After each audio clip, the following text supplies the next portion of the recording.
Alrighty. What is happening, ladies and gentlemen, boys and girls? Welcome to day 2 of phase 1 for Group A of the PUBG Mobile Ivy League's female professional tournament. And we got 5 rounds of action, mayhem, and strategy coming your way today. But first and foremost, for those of you who aren't quite acquainted as to, who I am, I'm RedEyes, your ever-lovable and adorably cuddly caster, bringing you that daily dosage of butt-kickery, tomfoolery, and all-around shenaniganism. And ladies and gents, we, as I said, do have a very stacked lobby today for the event. And by the way, if you are just tuning in, you are not late. This is round 1 of 5 of the Ivy League phase 1 day 2 for Group A. Now, as I said, 5 rounds of action, mayhem, and strategy, and some absolute heavy-hitting professional women's teams coming to the table today. We got Major Pride, GOEXIA, The Witcher, Sly Machine, Extreme Ice, FY Esports, De Muerte, Darkside, Queen, SOFOKE. We got RANCHOS, Silently, XNINE, Galactic. We got a ton of heavy hitters, SBG, Veteran Zoo, and more. So I'm expecting nothing but action right off the bat. And as you can see, ladies and gentlemen, we are kicking things off with, yes, you guessed it, the very lush condensed map here of Erangel. What do we need to say about Erangel? Well, essentially, it's the first map ever introduced to this game, so it's by far the map that our players should be most familiarized with, and it really is the perfect middle ground between maps like Miramar and Sanhok because it provides the best of both worlds, the close quarter combat as well as the more distance intensive combat. And already we are seeing a pretty middle base congestion around the middle portion of the map here, but Rozhawk in particular looking like it might be getting some action as we see Major Pride dropping alongside members of Team 13. Of course, if you are just now familiar, Tres Ranchos is Team 13. So Major Pride, Tres Ranchos, and a nice little Rozhawk start.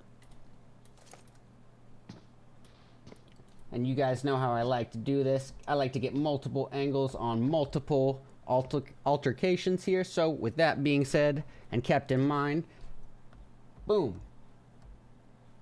Little bit of a waiting game as to be expected in the early stages of match 1 of day 2. And you have to remember, ladies and gentlemen, this is a very important day. Building off of all the progress that these teams have made last Tuesday, this is going to determine which teams are going to advance directly to the finals and which teams are going to have to duke it out at the phase 2 and phase 3 stages. And so everybody here is going to be wanting that free pass straight to the end game, straight to the finals. And if you're a team like Major Pride, who has just been performing exceptionally well, then yeah, you're gonna not want to be making any easy mistakes. You don't want to undo all the progress of last week. And so this begins the start of a battle of patience between these two teams. But you know what I always say, ladies and gentlemen, it seems to be my stereotypical spiel. A more passive early game, as we know to be the nature of PUBG Mobile, always directly translates to a more action-packed and climactic mid or end game. And so, in my opinion, it's going to be worth the trade. But for now, we're going to catch eyes on Sonder just to see what's happening as these two teams just try to acquire the resources necessary before engaging in this early game altercation.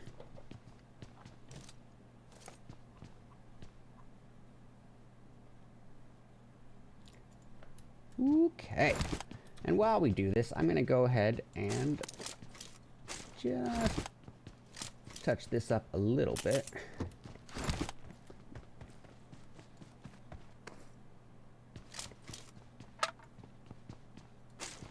Okay, so I hope everybody is doing well and enjoying a very phenomenal start to their work week. And if you're just now tuning in, ladies and gentlemen, welcome in. Super happy to have you here for round 1 of 5 of the PUBG Mobile Ivy League's professional women's esports tournament. And I think we've got it relatively set up here. This might be a little off. Just bear with me if it is. Yeah, we are got a little bit backwards. That's okay. That's okay. That happens. Voila. All right, so bit of a spread here, but as you can see, this new zone shift is a absolute game changer. Our participants, many of them I'm sure, are kicking their feet in frustration, but as a viewer, I am just ecstatic. This is what the edge of your seat was made for, and let's get it going to see if GOEXIA puts any outbound shots to De Muerte as they try to make their southbound rotation into the military island.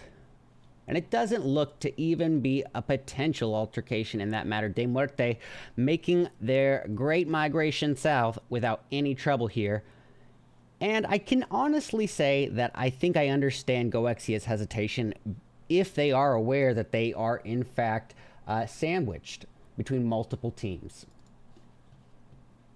Yeah, with silently off to the side, it does make GOEXIA the deli meat in a potential peanut butter and trouble sandwich. So a little bit of patience can go a long way. And if you're a team like GOEXIA and you want to make that in-game and be sure to at least acquire some placement points, there is plenty of rationality for a strategy like that. Even with the newer scoring structure of PUBG Mobile, there's absolutely a place for placement.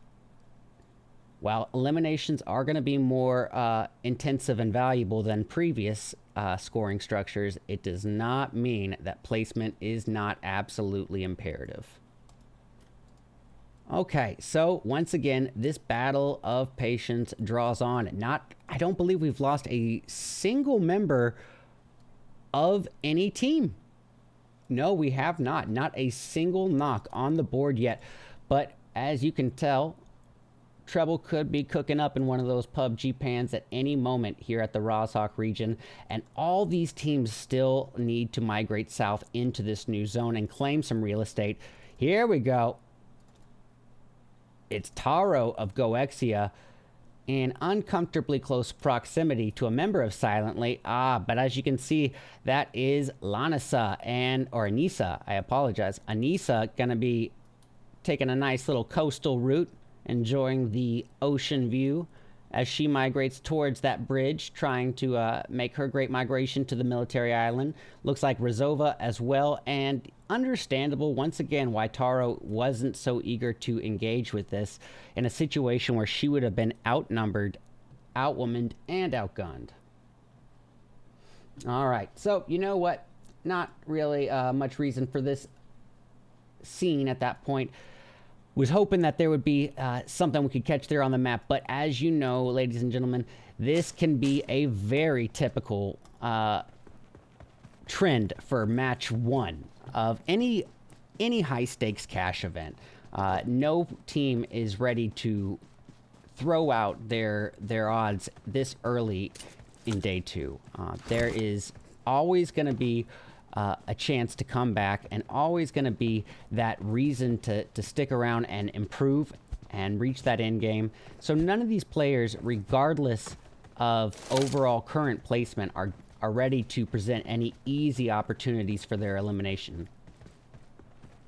All right, I can see members of FY heading southbound. Of course, that is going to be FY Esports, and it looks like they might even run into this congestion between DSK and Major Pride. Of course, ladies and gentlemen, DSK being the Darkside Knights. We got Zombie holding position here. And yep, catching eyes on the migration of Major Pride, but not really interested in firing outbound. Going to conserve her ammo, her resources, and not draw too much unnecessary attention to herself. But ooh, with Arctica getting closer and closer, it might not be up to her. And as the caster's curse has exemplified, I withdraw my previous statement.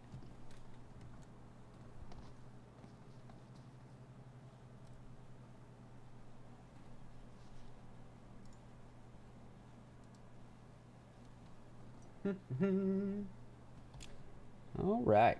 Well, where should we be tuned into? If not here, I would say down towards the left bridge pass here, where we can see members of Queens getting closer and closer and closer to their opponents in Veteran Zoo.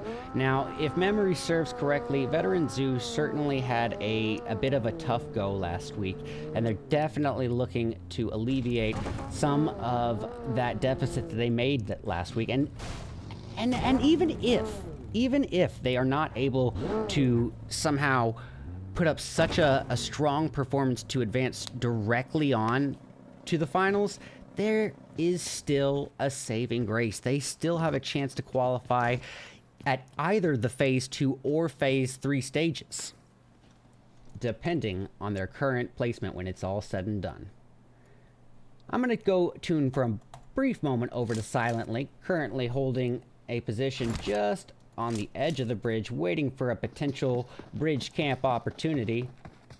No such opportunity presented itself yet, but I mean, there's not a lot of options for these participants unless they're going to utilize a boat. So it's just a bit of a waiting game for Silently, and the enemies should be inbound soon. Catching eyes briefly on the Witchers, you can see Malik just holding position, still enjoying some easy free loot. But meanwhile, Veteran Zoo's Chanita riding the hilltop and looking to do her own migration. It doesn't seem like they're going to be within eyeshot of each other. Okay, and I'll tell you what, on the alt cam, we're going to bring up GOEXIA once more here, where we can see a little bit of the same happening here. GOEXIA still holding down the same positioning as from the last time we tuned in. This is interesting. A bit of a slow haul here, but remember, as we said, there is an absolute reason for it. Placement points, while valued less, are still extremely, extremely important and make a significant difference, especially come the ending portion of today, when you know, a few points could make the difference between advancing directly to the finals or advancing onto Phase 2 to have to duke it out again. Oh, my apologies. I see it, I see it. And I still see it. Alright, there we go. I am ready for some action. This has been one of the slower first halves of a match I've experienced in quite a while, but I'm not discouraged or disappointed in the least, ladies and gentlemen. And as you know, the reason why I say it at least once a match, but especially going to be the case here in this context, a more passive early game going to translate to that more action-packed end game. Here we see GOEXIA's Heroina just trying to escape the clutches of FY Esports and reunite with her teammates Rival and Hala. We see 1v99 coming in, just reclaiming the position that was evacuated by GOEXIA and preparing for what could be a slight mid-range altercation here, and it looks to be the case. Yep, here we go.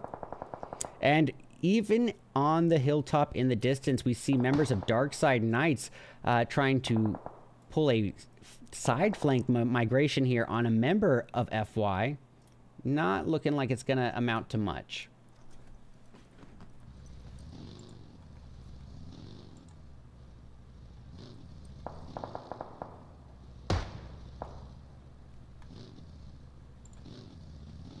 Ladies and gentlemen, I am trying something a little bit different today, so we're going to be operating this stream at least... Oh, what a knock there! Now this brings up a real opportunity if you are FY Esports. With this knock on, I believe that is... Yep, it's Hala, and this thirst on Taro, it leaves a real opportunity to push in on a weakened three-piece, and it could have been, if an immediate push, if there was no hesitation, it could have been a push on a two-piece before a revive. At that distance with a vehicle, I do believe they could have probably made it before the revive was executed, and even if not, certainly before a first aid was implemented.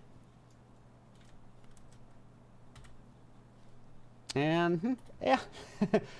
a little bit of distance established here by FY Esports, and understandably so. Not going to put all their eggs in one basket.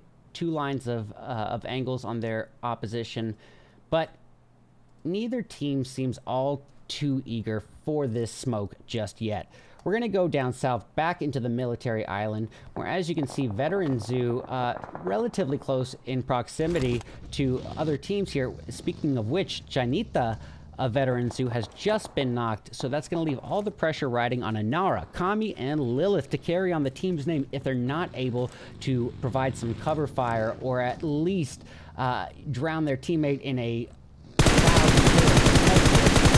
swallowing a couple bullets at the dispersion of Kami. Not going to be enough to secure any knocks just yet. Lilith creeping forward just ever so slightly, biding her time, not trying to present any easy peeks here. And with such an open field as the back end of military base is, you know, it is absolutely understandable why she is a bit hesitant. This is just open field without your utilities or some vehicle cover. After you get past these little gas barrels, there's not going to be much cover until you reach the boulders. And here we have it. Dr. Miami firing outwards, readily equipped with that 4X M16 in hand, not getting any connecting damage, and in fact, actually taking a little bit, absorbing a little bit of damage, and almost entirely damaging her level 1 helmet. Now, this could be a critical factor if she is hit again.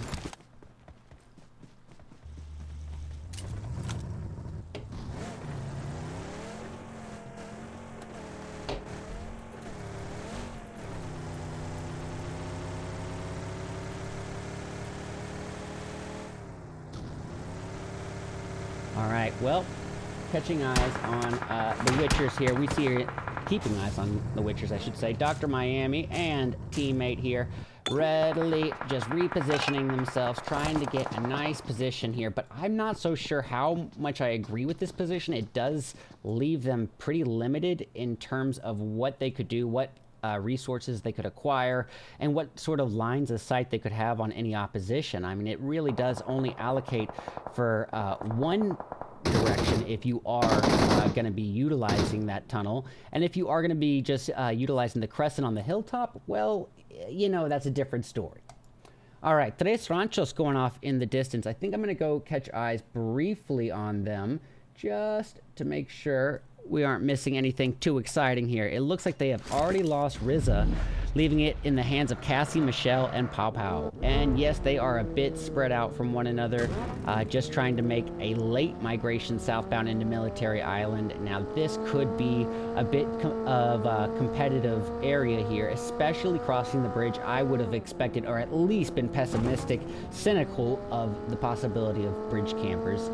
No time to waste, ladies and gents. We've got Major Pride about to face off right at the street. Sonder putting some outbound shots, trying to alleviate the attention put on her knocked teammate Tanova. Shooting outwards at Brian, not getting a single... Ooh, I was going to say not getting a single lick of connecting damage, but I withdraw my previous statement. Brian has, in fact, swallowed quite a bit of damage there. And with that being kept in mind, we're actually going to bring them up on the alt cam, catching eyes on Jazz. Aimed outwards at Saunders. He sees a little sliver of a head peek, but it's not going to be enough. No moment of hesitation is going to allocate for an easy knock when it's just a split second that you get. You got to be ready. Well, Bazumi repositioning herself in between not just Extreme Ice, but members of Tres Ranchos. That could be a problematic situation if she is unaware. Antarctica with a low ground disadvantage, not to mention multiple members of Extreme Ice above her, utilizing a lot of high ground along with natural cover, which brings me to a great point, ladies and gentlemen. It is never more so the case, especially on Erangel. You know, when compound cover can become few and far between, that is when all the practice and, you know, experience and studying really pays off. That's when it comes down to knowing the good geographical advantage, the good hill to hide behind. And, you know, say there isn't any compound or vehicle cover in an in-game situation, those can be the absolute difference makers between life and death, as well as maintaining a healthy number of utilities for in-game. All right, well, with 2 extreme ice members down, that's going to put a real load of pressure here on Brian and Jazz.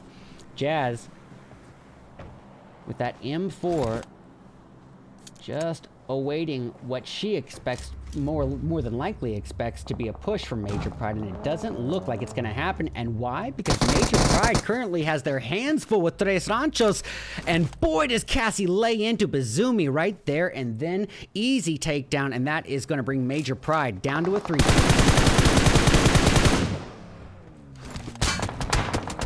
And Sonder dropped like a bad habit, but just able to get inside the safety and cover of that vehicle, or pardon me, that compound. Those 4 walls could separate her from an insta-thirst. But Satan Nova at a low ground disadvantage where she is currently outnumbered, outwomaned, and outgunned. This could be problematic. Putting out a risky utility and going for one heck of a Hacksaw Ridge save here, risking her life and the team's placement to try to secure her fallen teammate and get her in the vehicle. It does not amount to much there, and she is sent back to lobby. Tres Ranchos acquire their first 4 eliminations of the game, and now look at this new zone, ladies and gentlemen. You know our participants are just bitter here, and how could they not be?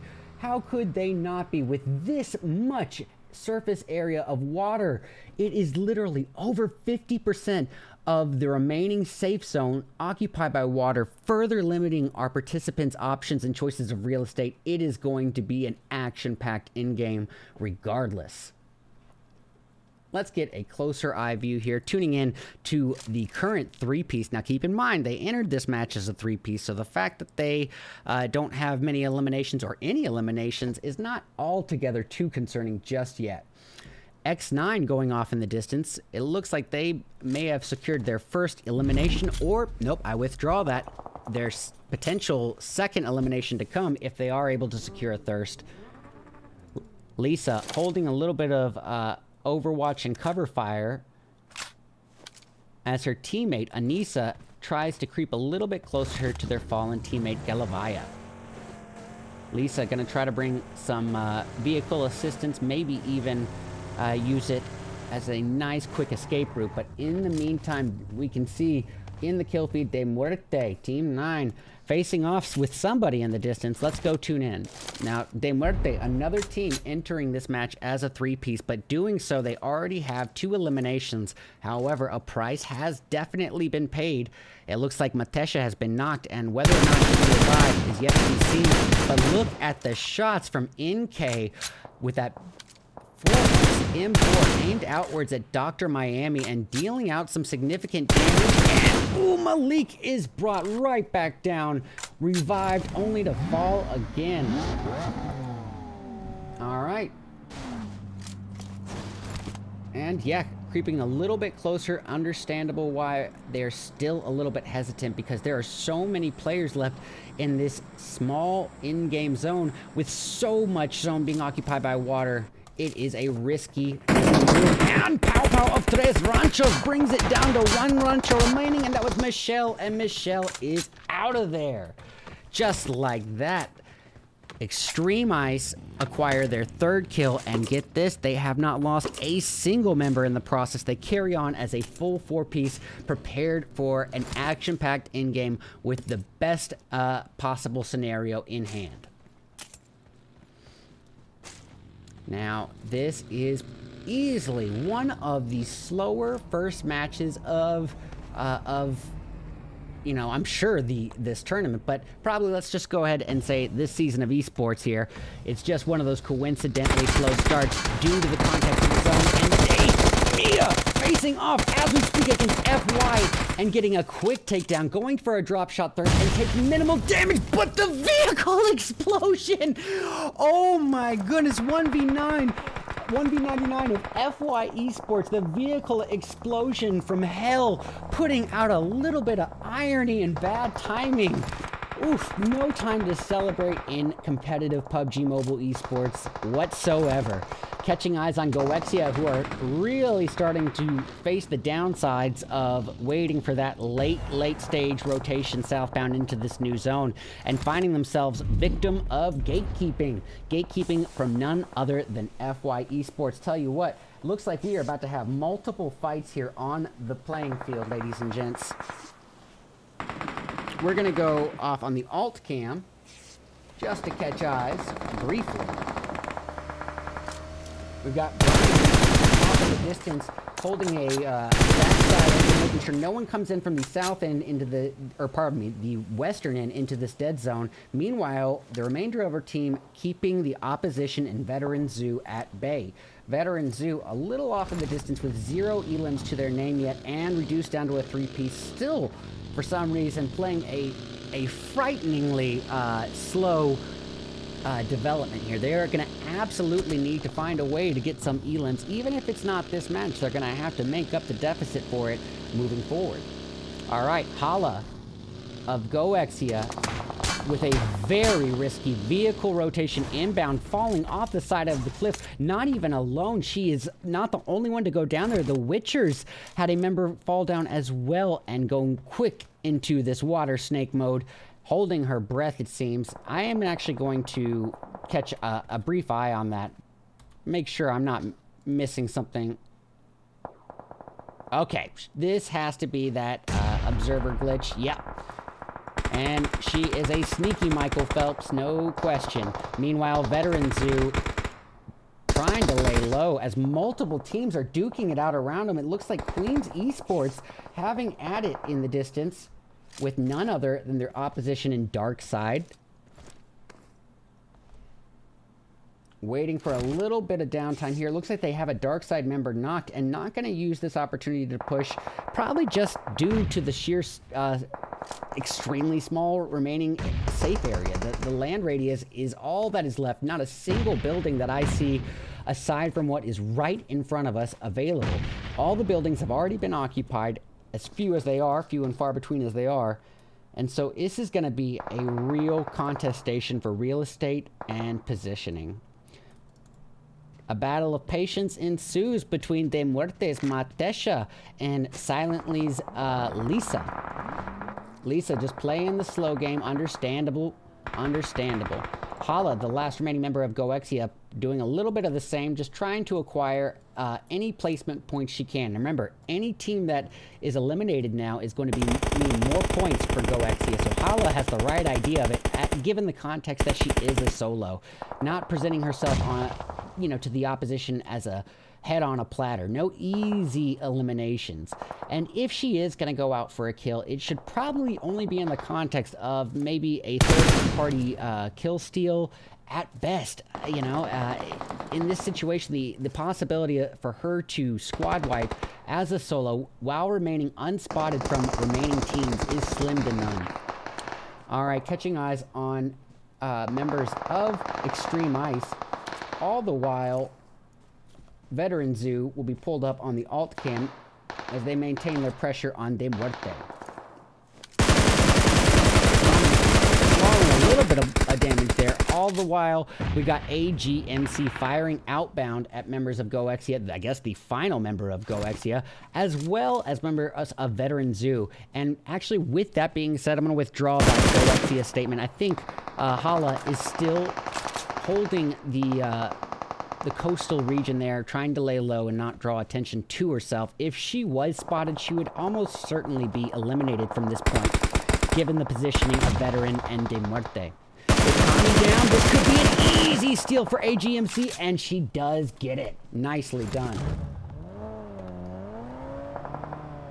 And this is going to be their great migration. Inbound, AGMC and Jazz in the vehicle, swallowing a little bit of damage there to the vehicle, but not enough to make it that burning Roman candle. And now AGMC hoping for a lucky nade, a little spray and pray tactic there. Does it hit on Veteran Zoo? It does not, but retaliation served out on a platter. AGMC somehow still alive, holding on to this vehicle for any sort of cover. Meanwhile, VKY coming in from the back angle to provide some assistance, but is immediately taken out. It's all riding on AGMC, who does secure the nade on Lilith.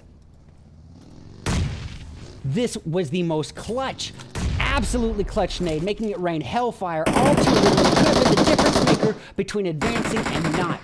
Any extra elimination points as a solo at this point are very well appreciated, but Madesha down there is taken down, this time by GOEXIA's solo. Hala waiting for the moment to strike, and boy does she ever find it. AGMC with a high ground, hoping for a kill steal, and it's gonna be nades outbound from Hala, trying to secure a thirst and doing significant damage onto Madesha.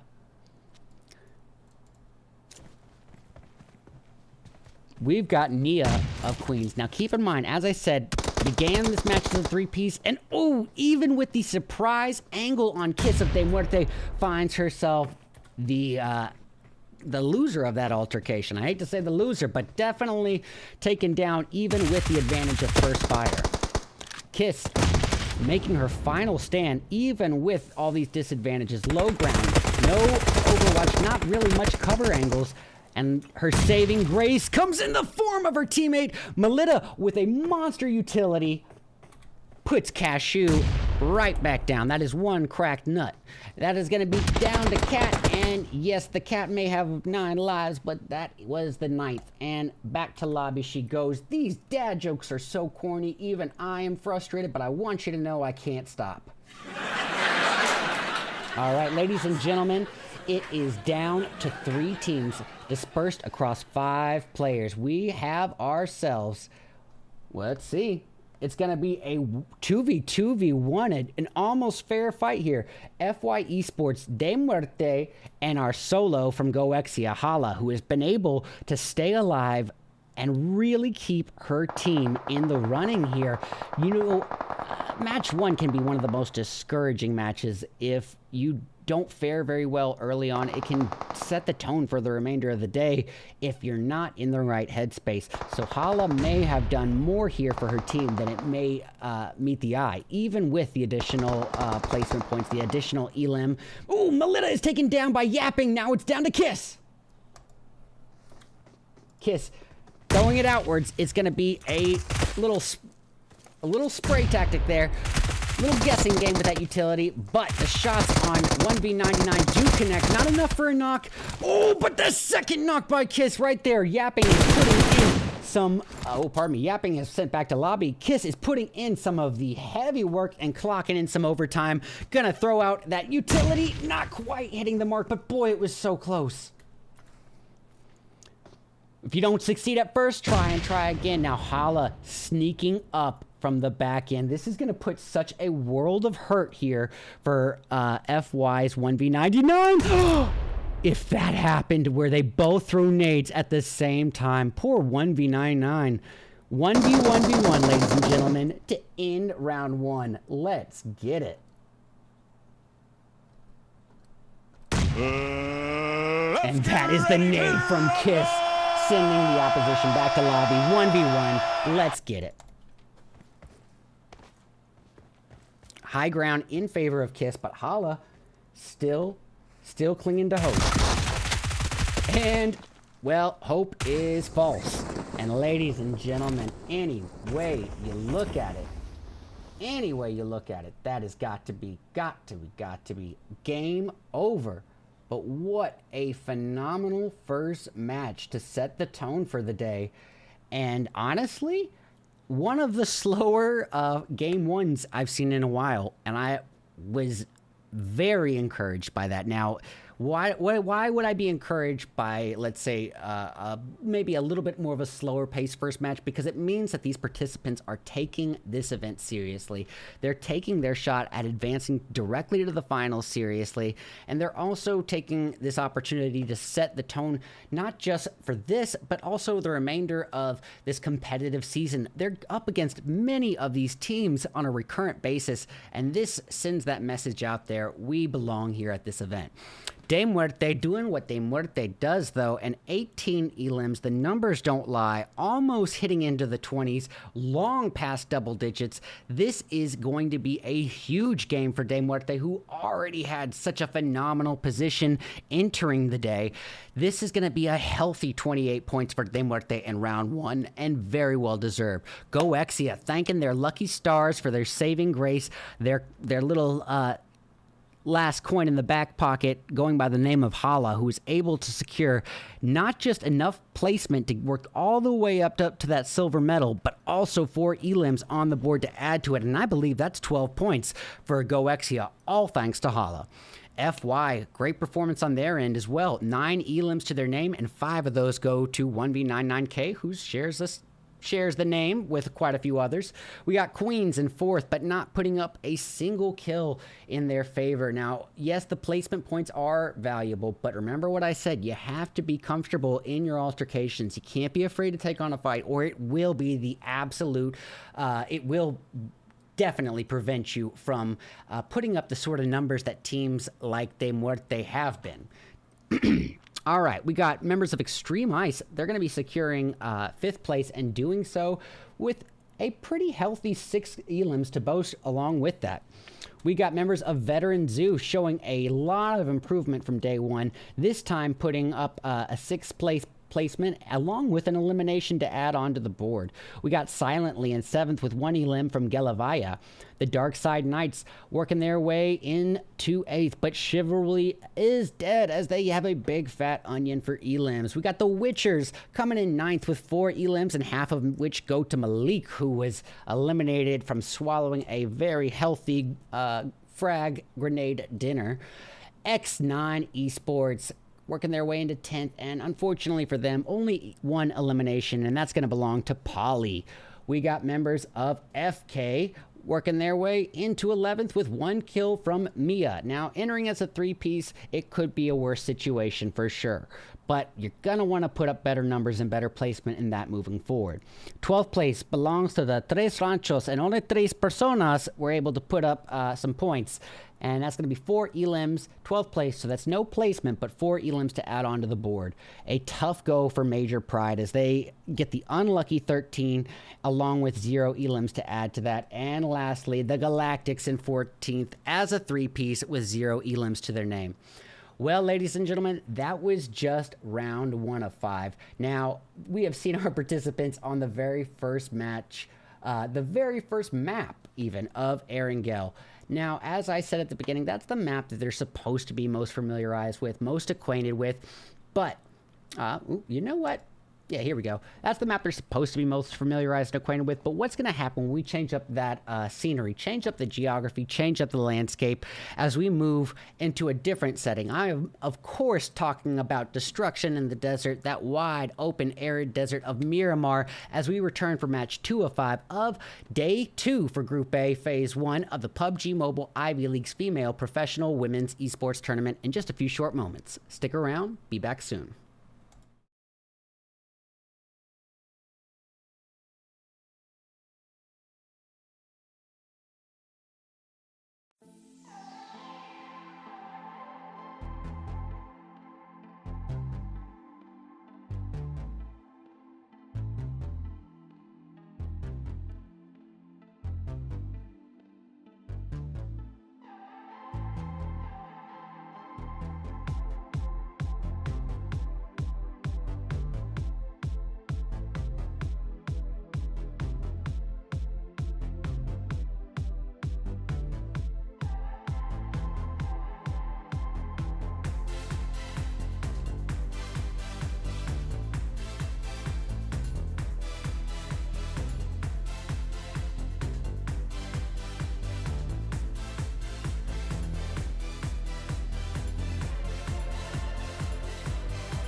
Alrighty, ladies and gentlemen, we are back. We are back. We are back. It is gonna be round 2 of 5. We are back, as I said, with round 2 of 5 of the PUBG Mobile Ivy League Phase 1 Group A Day 2 qualifiers. And this is where it all decides who is moving to which phase, which stage, who's going straight to finals, who's going to have to duke it out every single step up the ladder. And boy, oh boy, did we ever have an intense round 1 on Erangel. But as y'all know, I'm already about to say, you know, this is a different landscape. This is a different region. This is Miramar, the destruction in the desert. This is a much different beast to tackle than Erangel. Whereas, you know, I said earlier at the beginning of round 1, Erangel really is sort of the middle ground, the perfect middle ground between you know, Miramar and Sanhok, because it has a little bit of the best of both worlds. But I seem to, yeah, there we go. I'm picking up what I'm supposed to do here. But, you know, this is a much different landscape. More open, more arid. It's much more sniper intensive, meaning that you are going to have to be very alert, not just of your immediate surroundings, but your distant surroundings as well. And it can often boil down to an in-game battle, as we see to be the case all too often. Now, one thing that the participants do have going in their favor is this flight path. Now, if you're not familiar with Miramar, this is going to look like a pretty bad path. But in actuality, this is specific to Miramar alone, but this is a great path, and I'll tell you why. It's because of this route from Campo Militar down to prison, directly channeling you through these two strings of compounds and cities. And this path is going to leave almost every one of those cities up for options here. Meaning, as us, the viewer, we might have to put up with a little bit of a slower start to the game. But, you know, that was definitely the nature in round one, and it could be more so the nature in round two. But as we know to be the case with PUBG Mobile, as always, a more passive early game is always going to translate to something exciting at the end. But here we're seeing it. Major Pride dropping down alongside a member of the Witchers. Now, it looks like the Witchers seem to be more prioritized on getting a vehicle and rotating outwards, and understandable why. They don't have a single weapon or a shred of armor to their name, and so it's going to be a little bit of a battle to get some resources first before engaging with that enemy. And as I say that, I'm wondering if I'm wrong, because just Malik is really asking for trouble here as he as she very subtly parachutes her way down on a almost unnoticeable Hello Kitty-esque parachute. Probably not even spottable. And I guess the closest thing to an altercation that we would have elsewhere would be between the Darkside Knights and their opponents westbound in Extreme Ice. So what I'll do to start things off, tuning into Extreme Ice, it looks like they're going to be driving away from that altercation, heading westbound and trying to maybe get some early resources and prepare for what is sure to be a gruesome and intensive middle to end game. Let's check in on XNINE just for a brief moment. Looks like we've got Johanna, Liz, Polly, and Pia all utilizing one singular bus. It is the party bus driving on through the desert, looking for some small areas to loot, maybe even pulling a northbound rotation. And honestly, if they do, it would be for good reason and a fair prediction on their end. You know, they don't have the observer view that we do. But with almost literally half of this zone unoccupied, this is just a congested battleground. This is a war field, and this is a lazy boy to watch it all from. Which one would you choose if you really needed to make sure you made it to endgame?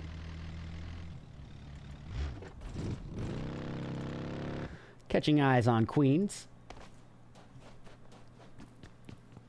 All right. Tell you what. As we do have a brief moment of downtime, we'll go ahead and go over the teams participating today. Just in case you're tuning in a little bit late, this is round 2 of 5 of the PUBG Mobile Ivy League Professional Women's International Pro Tournament. And we have some absolute heavy hitters coming to the table. We got Major Pride, GOEXIA, The Witcher, Slime Machine, Extreme Ice, FY, De Muerte, Darkside, Queen Esports, SOFOKE, Tres Ranchos, Silently, XNINE, Galactics, SBG, and Veteran Zoo. All trying to duke it out to see who is going to advance directly to the finals and who's going to have to duke it out at the second and third phases for their shot at advancing to the finals. Remember, even if you do terrible in phase 1, you still have a shot to get to the finals moving forward. In phase 2, you're going to have to qualify to phase 3 and then to phase right on to the finals. It's going to be tough, but if you want it badly enough, and if you practice hard enough, you worked your rotations, you learned your synergy, you practiced your plays, you practiced your 1v4s, your 1v3s, you're comfortable in your solo altercations, but you're not afraid to move as a team unit either. That's the kind of team that I expect to see do a major comeback here on day 2. And as I almost cast or cursed at the beginning, we are, in fact, left with a very, very slow early game. But never more so to be the case. You know, it is part of the nature of PUBG Mobile is just moments of downtime, pockets of silence, bits of in-between time. And you guys all know where that sentence leads. You know, my next point I would be making, but I've already said it twice this match. But it's never, never more so the case than on a map like Miramar. With so much open field and landscape, you know, you could be vulnerable literally from upwards of, you know, 270 to 360 degrees, especially at a low ground, you know, say you're surrounded by mountaintops. So there is just so many points of vulnerability, even from 300 meters away, even at the edge of render distance, you could be susceptible to a nice sniper shot to the dome and sent right on back to lobby. So with a little air of caution in the sand, I understand the slow start to this match, especially. We're going to go check in briefly on Veteran Zoo, not far off, just slightly westbound from the opposition in SOFOKE. Oh, pardon me, in Tres Ranchos. Tres Ranchos, not SOFOKE. And, matter of fact, we'll get a little eye on Tres Ranchos on the alt cam just to make sure we're not missing anything overly exciting here. We see Cassie just looting and trying to get properly equipped for the battles that are to come. Michelle, ooh, I like this. Michelle of Tres Ranchos with a beautiful Overwatch position. 6x M4 aims downward at Amara. Now, this could be bad news for Veteran Zoo Amara, especially considering just how far, pardon me, Anara, just how far away she is from her remaining teammates. Now, here we have Anara on the main feed, but, oof, that alt cam shows that she doesn't even realize there is a red bead on her forehead. And she could be taken out at any moment if she's out in that vulnerable open space. It doesn't look like it's going to happen anytime soon. So, tell you what, we're going to go check in. Ooh, we are getting some congestion here now. The Witchers see through moving northbound potentially to face off in a situation she would be certainly outnumbered in with members of Extreme Ice. Matter of fact, it looks like Jazz could even have a off angle on see-through. That would be quite a change of events for her. When she thinks she has that surprise angle, catch, you know, Extreme Ice off guard, being taken out right there and then would certainly put a change in the pace, a little shiver down their spine. And matter of fact, VKY is swallowing some damage as we speak, and off in the distance, FY and Galactics are having at it. We're not going to miss a bit out of the action, ladies and gentlemen. Don't you worry for a single second here. We got it up on the alt cam, and as I do, Alan is sent right on back to lobby. Okay. And it looks like Jay just going to be looting, acquiring the resources lost from her fallen teammate. And Tres Ranchos off in the distance. We're going to go catch eyes on that on the main screen. Tres Ranchos duking it out, and in the alt cam, we'll check out Queens versus the Darkside Knights. Queens really having a tough go as Nia is removed from the equation quite quickly and thirsted to follow suit. And it looks like Cashew, that nut has been cracked yet again and sent back to lobby, leaving the Darkside Knights sitting on a very healthy 3 elims and haven't lost a single member in the process. Meanwhile, Major Pride begins an altercation in the distance. Let's check it out. It looks like they are up against a little three-way battle here. It's going to be themselves, Extreme Ice and the Witchers. Or pardon me, yeah, the Witchers. Saying, you know, just toss some UC to your Witchers here. We got some see-through, some BBL, and I can tell you right now, Major Pride coming in to say hello. We got Arctica at the forefront of this push. This could spell bad news bears for what is a current two-piece of the Witchers, and shots put outward at Arctica. Oh, but retaliated on his BBL is taken down. It's all on see-through. Oh my goodness, trying to make her final stand here. AK-47 in hand, cooking up a molly, trying to turn this stairway into a burning candle.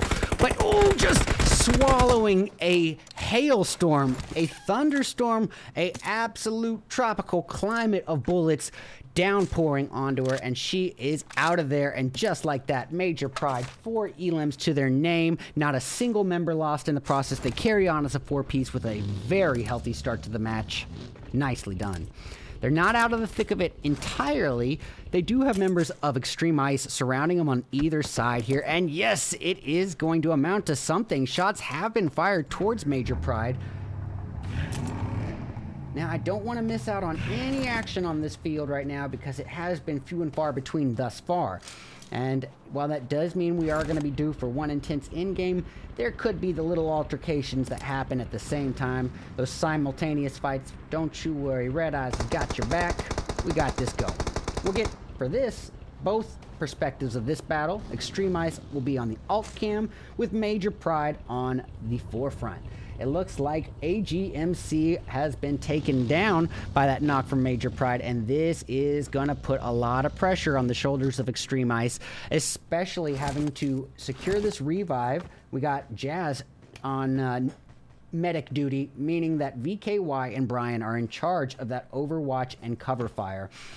Luckily, Brian might even have a nice little off angle on Satanova. Now, whether or not Major Pride knows of this angle could be huge. If they're not aware, it could really give a real opportunity for Brian to make a quick drop of hellfire, make it rain a frag grenade on him. One nade could absolutely change the course of this altercation, even if outnumbered.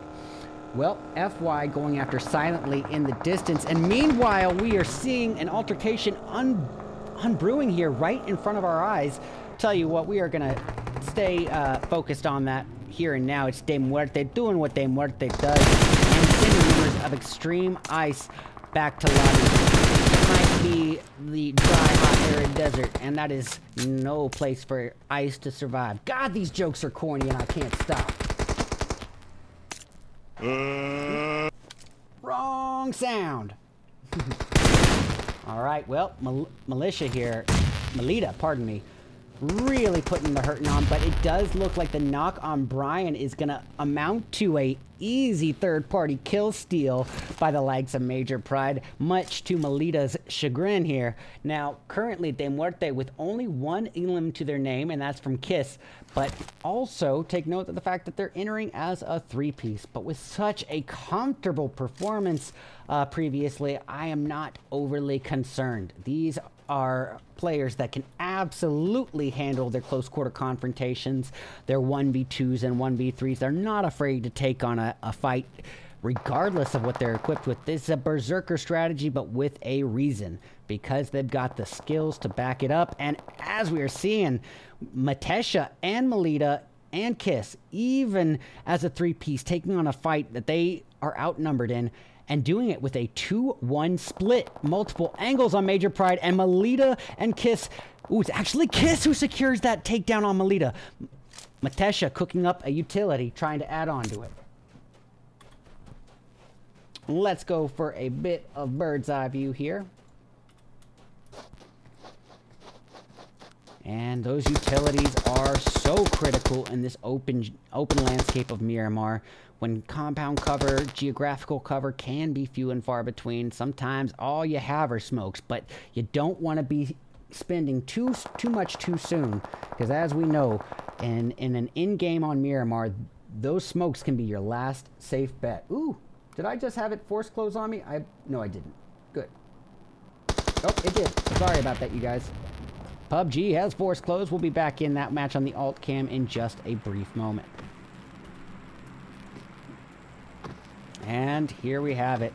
The standoff between De Muerte and Major Pride resumes. And all the while, Tres Ranchos going off in the distance. Tell you what, Satanova and Kiss. Oh, is that going to connect? No, it doesn't, but it does do minimal damage, but it was so close to hitting the mark. How are these nades so good? Whatever headset Kiss is wearing is not leaving her a lot of room to guess. She knows exactly where these nades need to drop. And meanwhile, Sonder approaching a potential altercation off in the distance up against Veteran Zoo. But for now, I do want to go back to what we were just watching. Satanova having at it. Oh, you know what? I withdraw that. We're going to check in on DSK. Just walking into the slaughterhouse here. At this point, it's down to its final hope. And one nade to rule them all. Boom goes the dynamite. Sent back to lobby. And now, Ranchos Casi with a 3x M249, utilizing that 150-round clip. Look at this. Tres Ranchos, a whole different team with 5 elims. Papa responsible for 80%. I mean, a whole different team from day one. But here we have it, Michelle. No guts, no glory, as they say, as she approaches a very, very handicap altercation where she is outnumbered 1 to 4 until her teammates, I guess 2 to 4 until the remainder of her teammates can provide a little backup. All the while, De Muerte is suffering here. They've lost Matesha, now reduced down to a 2-piece, and Caster Curse it for a 1-piece. Oof. Well, if you didn't believe in the Caster Curse before, I know you do now, ladies and gentlemen. And, oh, Arctica of Major Pride having at it here as we speak with a nice takedown on a member of FY Esports. We'll get the remainder of FY up on the alt cam, both sides of the altercation. You got a bunch of 1v99s remaining here. Rizza taking out Polly of XN off in the distance. And you know what? I do think that it's pretty important to get multiple altercations if they're happening. So we're going to switch to X9's altercation on the alt cam just to make sure we're not missing anything critical. And here we see it. Pia firing outwards with that M4 4X combo. Not getting a lick of connecting damage on the Ranchos, but here on the main cam, the altercation develops here. This is a battle of tactics here. One little hill separating both teams from seeing each other, and if the utilities were in abundance, you would know, because they would have been thrown out immediately. Now look here, FY gonna have an interesting opportunity here. No time to waste either way. We got members, well, a member of Extreme Ice, Jazz, about to potentially make her final stand here. It looks like AGMC, her only teammate, a little bit further out. Yep, just across the street. Not far, but oof. With this angle, Jazz has to hold position here, or she won't really be able to have any sort of alleviating cover fire or protection from AGMC. So this is the angle she needs to be at. I mean, it's the lesser of two evils, realistically. Nades being thrown inbound at Lilith, not hitting much of the mark, but doing a minimal amount of damage. Looks like Chanita trying to retaliate with some nades of her own.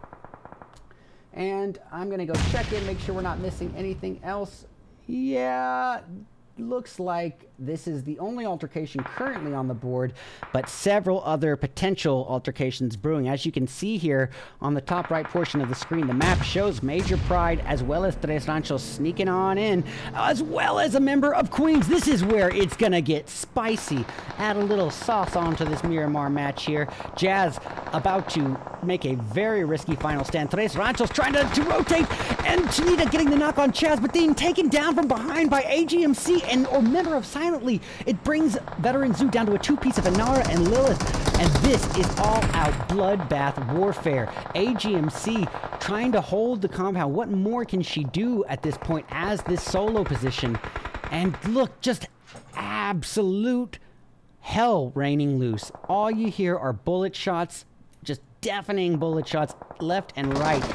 In terms of where to focus, it's just too many possibilities. Major Pride securing the knock on Galavaya right there, and then AGMC now swallowing some blue zone damage, and Silently really getting unlucky with that new shift, unfortunately for them, and that's going to put it all down to Razdiva. Okay, I get you. I'm picking up what you're putting down. We're going to check in on Tres Ranchos here for just a brief moment. Cassie trying to use this opportunity to boost up while she can, because it is a definite almost definite guarantee that there is going to be a confrontation in her near future that she needs to prepare for. Major Pride able to take out the remainder of De Muerte, I believe. Nicely done. De Muerte taking down a peg or two, but keep in mind, they entered that one as a 3-piece and still did some pretty impressive work. All right, Cassie, readily equipped with a 4X M4. Taking note of the position here, Veteran Zoo in an interesting position. Not a very ideal, not a very unideal. I say that because they're currently sandwiched in between the Ranchos and Major Pride, but they do have those 4 walls of compound cover. And Lilith is put out of the frying pan into the fire and forced to fight here against Major Pride.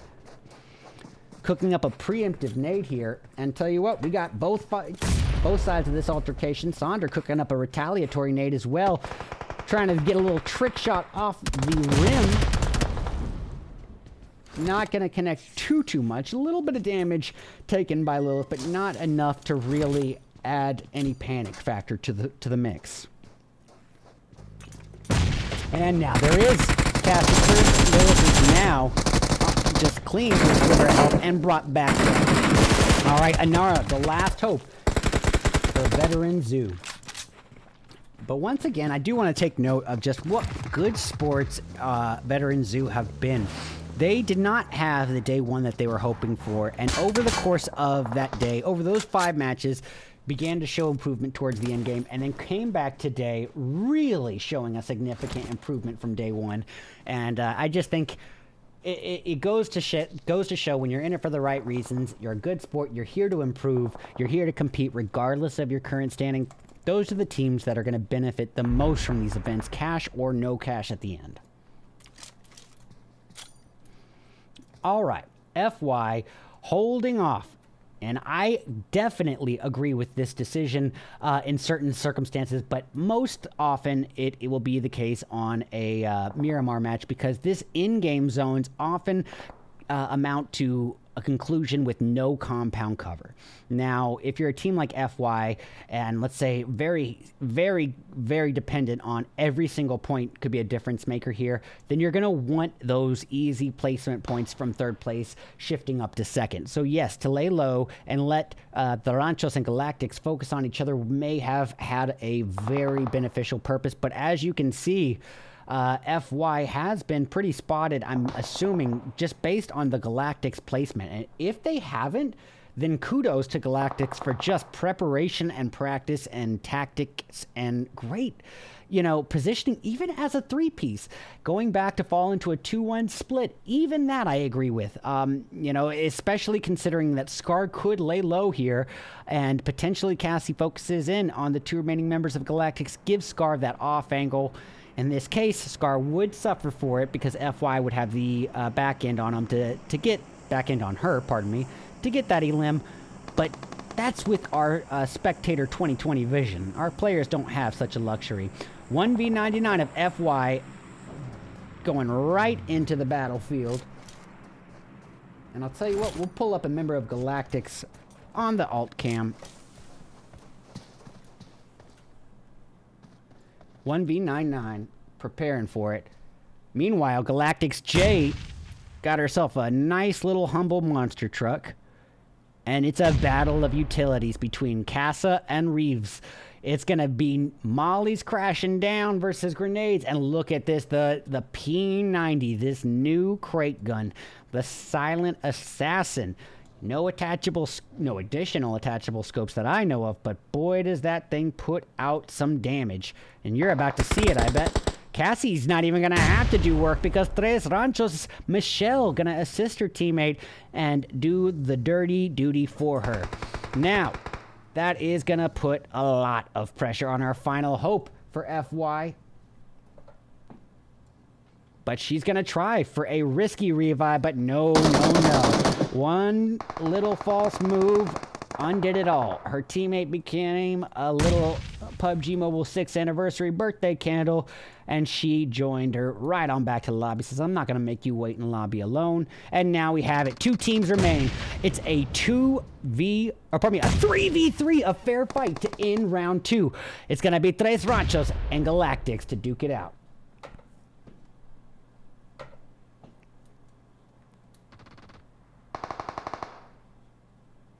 Nades coming outbound from Scar. Actually pretty close and do some damage to Cassie. Minimal, in all honesty, but close enough to the mark to definitely add that panic factor. Cassie holding position with a P90 in hand, but not quite fully healed up against Scar, who is holding on to 100% health. Riding the edge of the dead zone, trying to buy it as many seconds as he can, but it's down to Ari and Scar as Jay is currently taken out in the dead zone. And here we have it. Cassie just putting out an onslaught of bullets and making it rain hellfire. And just like that, ladies and gentlemen, patience pays off. And the Tres Ranchos coming in and taking the dub. Any way you look at it, ladies and gentlemen, that's got to be game over. But what a game it was. Demolition in the desert as Tres Ranchos secure a very healthy 10 elim first place finish chicken dinner on the tip of their tongue. They have a fresh idea of what chicken tastes like right now, and that's a healthy 20 points to add to their name for round 2. We got the Galactics shooting on into second place. Ain't nothing wrong with silver. They do have 3 elims, but all 3 went to Jay here, so that's going to put a little bit of hopefully a little kick in the step for Scar, Alan, and Ari. Say, hey, we got to contribute a little more here, but thank you for helping us secure those elims and making sure we get those placement points. Hey, ain't nothing wrong with 11 points for one game. We got FY Esports in third place with 5. 3 of those 5 came from Yappin. Major pride. They got something to be prideful about with a 4th place finish. And honestly, 8 elims to add on to it ain't bad. We got members of the Veteran Zoo in 5th place. And I'm telling you, so much improvement from day one. This time, yet again, not a lot to do in terms of elim points, but the placement points are definitely not hurting them. We got De Muerte once again, a 3-piece, but boy, putting in the work. 5 elims, a 6th place finish as a 3-piece is a pretty good turnaround. We got Silently being humble and silently working their way into 7th, and oh well, silently is a good description of it because they did it with 0 elims, so they were definitely playing a little bit of a waiting game there, maybe camping hard enough to earn that North Face sponsorship. We got members of XNINE coming in 8th with 1 elim going to Polly. Extreme Ice coming in 9th place with 1 from AGMC. The Darkside Knights, well, you know, Darkside, it's a good performance in terms of elims. I guess an okay performance in terms of elims, but the placement is just too close to being able to get placement points for it to really be a satisfying finish. 10th is not going to earn you anything other than the elims that you get. So 4 points to Darkside. Not going to be enough, but hopefully moving forward, they can alleviate that. GOEXIA. Definitely having a tougher go in round 2. And realistically, they're saving grace in round 1 was due to a solo playing it very, very patiently, and it, you know, really did pay out. Kind of gave him a little slack in the rope to alleviate losing those 3 members so early on in round 1, but in this case, it almost seems like all that progress has been undone here in round 2. Only 2 elims, so that's 2 points total for round 2 for GOEXIA. We got the Witchers in 12th, but no coins and no elims tossed to these Witchers. 0 in 12th place, and 13th and last is going to go to the 3-piece of Queens. Well, the Queen has fallen. But, ladies and gentlemen, that is just 2 matches down. We still have 3 matches of action ahead of us. Now, we've seen our participants on the very first map ever of Erangel before we migrated to the destruction in the desert, the arid map of Miramar. But now it's time for the last little bit of new geography to introduce for the day as we bring things in to our third map, the lush condensed forest. I am, of course, speaking of Sanhok as we return for round 3 of 5 of the PUBG Mobile Ivy League's Phase 1, Day 2 for Group A qualifiers in just a few short moments. Stick around, we'll be back soon.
Alrighty, ladies and gentlemen, we are back with round 3 of 5 of the PUBG Mobile Ivy League Phase 1, Day 2 for Group A. These qualifiers are getting pretty intense, and I expect it to all culminate right here and now at match 3 of 5. Why? Because it's the lush, condensed rainforest of Sanhok, where all the CQC gets saucy. So, with that being kept in mind here, let's have a look. All right. That's the wrong one. Bam! This is what we're working with in terms of flight path. Now, what do we need to say about a map like Sanhok? It is the largest map that or the smallest map that we're going to be working with today in terms of these, professional level esports. This is the smallest map that we usually get into in PUBG Mobile. Occasionally, there's a Livic dabbled into, but that's rare. So this is usually the smallest map, meaning that the odds of two teams landing next to each other is never going to be higher, but it's also the most condensed map, meaning that there is more natural cover to take, more grass to hide inside, and trees and boulders to hide behind. Tons of cover every which way, and when compound cover, as abundant as it is on this map, isn't afforded, then you've got tons of geographical cover to cling to. And already we are going to see a potential close quarter fight here on our hands. It's going to be between members of GOEXIA and the Tres Ranchos, who just showed such immense improvement here. And I believe just really set the tone here after round 2 for a new outlook on this event. They are not giving up hope, and they have got chicken dinner fresh on the mind. Now look here, GOEXIA's got a little bit of space between themselves and the Tres Ranchos. We see Michelle and Pow Pow both equipped with DBSs. Pow Pow also an M16, Cassie with a barrel M762. That is in comparison to, GOEXIA's Tara just now getting herself an M249. Now she's got that extended mag. It could be huge. Tell you what though, we've already got action on our hands, between members of FY Esports and their opposition in Darkside. Now, as we saw, Darkside very, very much in need of a little change in the wind there. And if you're just tuning in, ladies and gentlemen, this is round 3 of the PUBG Mobile Ivy League Group 1. Day 2. And 1v99 FY is just swallowing the bullets here, leaving it all down in the hopes of 2 players. We got 1v99, the one with the health, actually securing the revive, while the 1v99 with no health provides the overwatch and cover fire. Now, that does seem to be a little bit of an interesting choice in my opinion, but hey, you work with what you're given, and it ended up going okay this time, coincidentally. I'm noticing that Yapping also doesn't have a vest, so that is quite a decision to have that member in charge of cover fire with no health or armor. But it does make me wonder what is going to happen here in this 3v2 altercation remaining between FY and Darkside. We've got Beam and her remaining teammate, whose name shall not be said here on stream, no disrespect at all, but we got Beam probably going to try to pull a escape, a little evacuation route. And I got to say, honestly, I get it. I think that that's the right move as a 2-piece, especially considering what sort of match they had in round 1. They simply cannot afford another bad game like that. And yeah, make sure you at least secure some placement here. They're going to need elims, they're going to need placement, and they've only got 2 members left to do it with. So yeah. I agree with this. And that does leave us with a bit of a waiting game. Now, remember what I said. This is the map where all the CQC really culminates. The best of the best close quarter combats can often take place here in that lush condensed rainforest of Sanhok. But as to be the case, said with every map, it's no exception when it happens on Sanhok. If we are left with a passive early game, it's going to be an action-packed and climactic mid-game. But you know what? Let's take notice even further.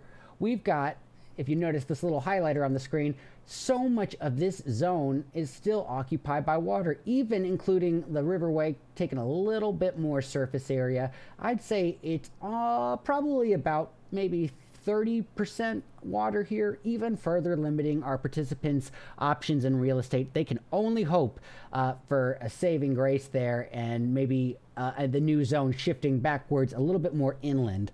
But for now, we're going to go right on back to GOEXIA, who's got a lot of ground to make up for here. We got Heroina readily waiting for the oncoming push, and she thinks maybe might be a little bit more imminent of a threat than it actually is, but that's with Observer's 2020 vision here.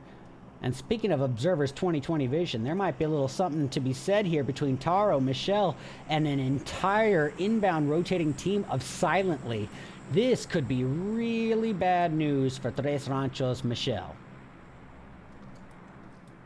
And if she is taken out, I am 100% going to do a Full House, you know, Bob Saget reference and say, "Night, Michelle." God, I'm corny. Awaiting the inevitable push with a DBS, and I don't blame her for still hesitating in that shot before did it ever cost her. And just a swarm of silent members coming into that closet and just swarming on her like mosquitoes in a North Carolina summer, and just sent right back to the lobby before she could blink an eye. And I think we're hearing Silently continuing this altercation now up against GOEXIA. Yeah, we got Ianisa cooking up some utilities alongside her teammate Rizova, trying to throw outbound towards Taro. Not a lick of connecting damage, unfortunately for them. And that is still a 4v4, and down goes Ianisa, leaving Rizova in a world of trouble here if she cannot get this revive up. That means Lisa and Galavaya have to be in charge of Overwatch and cover fire, but it's gonna be tough. Galavaya's taking a lot of damage, desperately needing to heal up herself. Let's check in on Lisa, also needing to get a first aid off, does so just in the nick of time, but boy, oh boy, trouble in the shape and form of GOEXIA Esports is inbound, and here we see it. Taro still with the Uzi. I thought it was out of necessity, not preference, but here we see her still utilizing that Uzi, so I am excited to see what she does with it. An Uzi is a good weapon. I remember when it was the go-to for some CQC circumstances. In today's day and age, that spray is just a little too fast. You know, between that and a Vector, it might hold a decent number of bullets, but that spray is too fast for me to take down multiple members. But hey, these ladies are professionals, and I am not.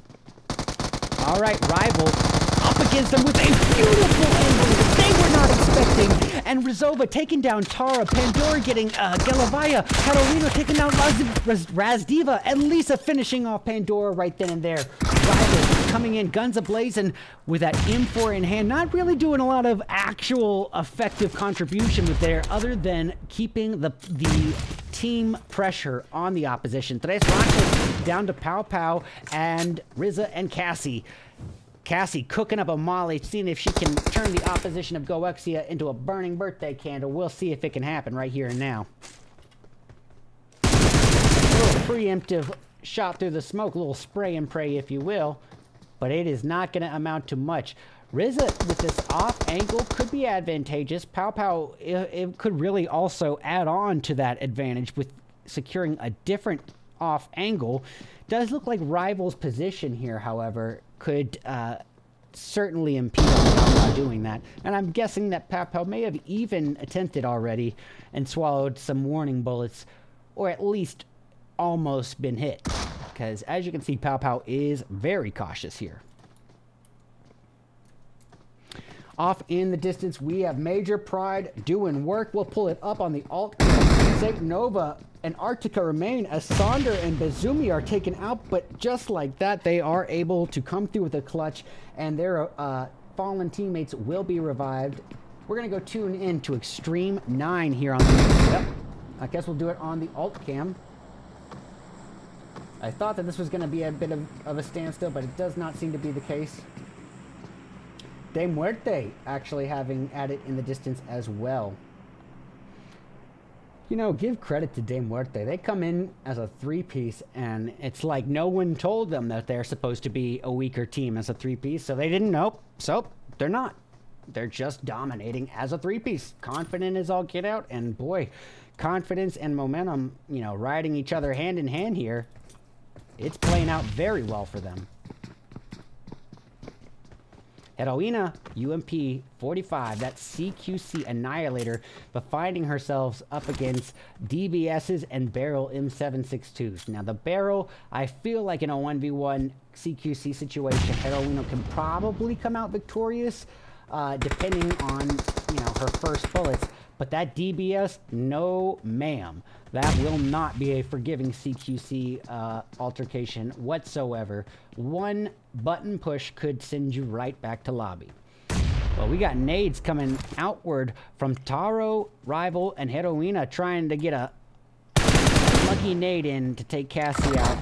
That was no doubt not an immediate push. But look at this! Taro assisting Pow Pow, getting a secure knock, and this is all that they needed to get confident and GOEXIA in full form. This is a different GOEXIA than we saw in previous matches. 6 elims and carrying on as a 3-piece. 3 kills between, or I guess 6 kills between Taro and Heroina alone. Nicely done. Not out of the frying pan so quickly. They might even be thrown into the fire. As you can see, Major Pride is still here at Paradise, but this new zone has spoken, and it is not going to allot for a Paradise camp. Not at all. This new zone has spoken, and it's still favoring the water. This is gotta be frustrating if you are our participants here. I'm actually going to take the filter off of this so you can see my highlighter just a little bit better. Look at this, just more real estate taken away from the participants, further limiting their options here. As you can see, this would, in my opinion, come down to like a battle for real estate between Tapmock and Cow, or one of these outlying compounds. If it were me personally, though, I would want this coastal region. Now, why would I want it? Because say this does end up becoming a water-bound zone, then if you are the team holding this coastal route, you would really only need to account for, let's say, realistically, about 180 degrees of visibility versus a 360 degree overwatch. Less area to watch just seems like a safer bet to me. Where they can basically, I'd say, almost safely bet that there's not going to be a lot of boat rotations here. If there are, then that would spell trouble. But I think, you know, it doesn't tend to be a very common move in a in-game like this. And I think this would be the safer bet. But that is, again, without that professional experience that these ladies have. But here we have a member of Team 15, XNINE Esports, really pushing on into what could be a troublesome and problematic situation. Firing outbounds at De Muerte's Kiss, doing a little damage there. Actually, yeah, I'd say a little bit of damage. Taking Kiss down to about 80% of her overall health. And definitely adding a little bit of additional pressure factor onto De Muerte, as they are already currently facing off with Extreme Ice, Brian Chess, and AGMC on this coastal edge.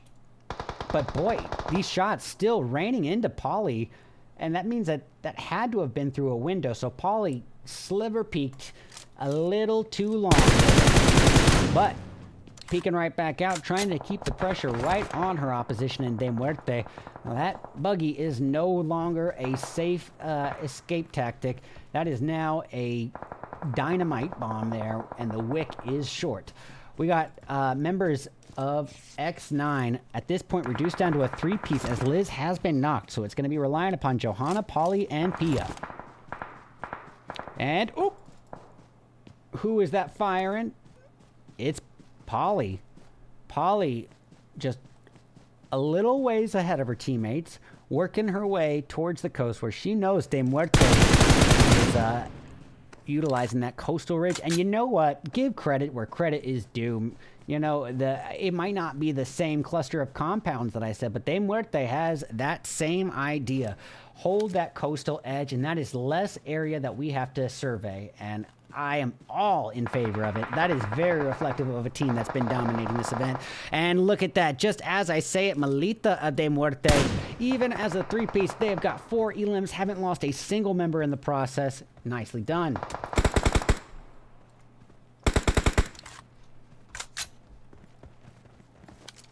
And elsewhere on the map, we are going to catch some potential action between Veteran Zoo and their opposition in Galactics. Catching eyes on Lilith of Veteran Zoo, shooting downhill with a Vector in hand. Now remember what I said about that Vector, it is so powerful, but that one bullet clip is emptied in a heartbeat. 33 bullets are spent just like that, and so it is a tough gun to utilize up against multiple enemies if you miss even a single bullet. But Lilith seems pretty comfortable with this 9mm SMG and ready to put in some work. And on the main screen, Kiss of de Muerte making a very risky vehicle rotation all the way to Cal, barely making it without the vehicle exploding, and just unleashing hellfire outbound at Galactics, and does secure the takedown on Allen just like that.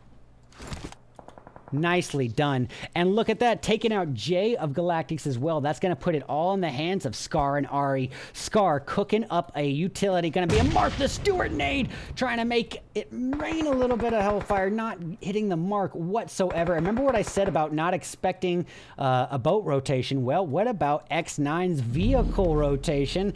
Probably a little unexpected on a Sanhok map. And it might even pan out advantageously for him in this context. As we all know, with such a small map, these vehicles can give away your positioning far too soon, and the element of surprise can be forfeited with it. But, you know, come late game, when that dead zone is as unforgiving as it is now, you know, that blue zone, I don't care who you are, nobody has a higher KD than the blue zone. So come down to that late game, you're far outside of the safe zone. Sometimes you got to do what you got to do, and it ends up what takes de Muerte's Kiss out of the equation. Ooh, but look at this, Galactics not wasting a moment of time as they get a takedown immediately onto Polly, leaving Johanna as the final hope for X9. X9 is down to X1, and that one is Johanna. Does not seem to be a revive in the future, and matter of fact, it's just a caster's curse as GOEXIA finishes them off and sends them packing back to lobby. That's going to be a standoff here between the likes, oh, sorry about that highlighter, the likes of Major Pride and Veteran Zoo. Now, Major Pride already down to a 3-piece, but, you know, as we've seen from them, they are one of the higher performing teams here, and this match is no exception as they have 5 elims already to their name, and I'm going to have to double check, but I believe all 5 elims, yes they are, thanks to the 3 members who are still up. Chinita of Veteran Zoo might have the off angle here on Satan Nova, but Satan Nova seems to be a little bit aware. That was a little bit high pitch of a voice too. I'm going to be joining the men's choir here.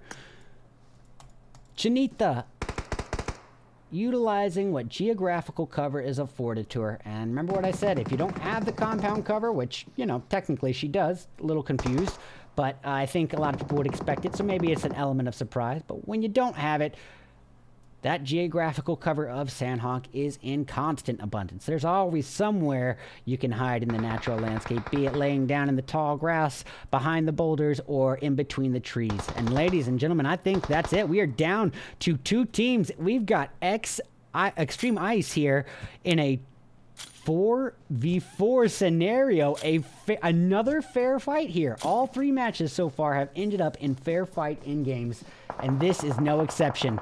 A 4v4, Extreme Ice and Veteran Zoo. This is the Veteran Zoo I want to see. The in-game contenders, the absolute berserkers. And we're going to catch both angles right here and now. That's a takedown on Chinita from Jazz. Nicely done. And VKY using this opportunity to enshroud her path forward in a cloud of smoke and work her way to ideally a nice little off angle or position of safety, little cover, at least get her some wall cover here up against members of Veteran Zoo. And Chinita is able to get that first aid off just in the nick of time here. Yeah, we're going to bring that alt cam back up because the off angle holder here in Veteran Zoo, Kami, is definitely making a difference here. 4v4, ladies and gentlemen. Look at this Lilith with such an off angle that this might work.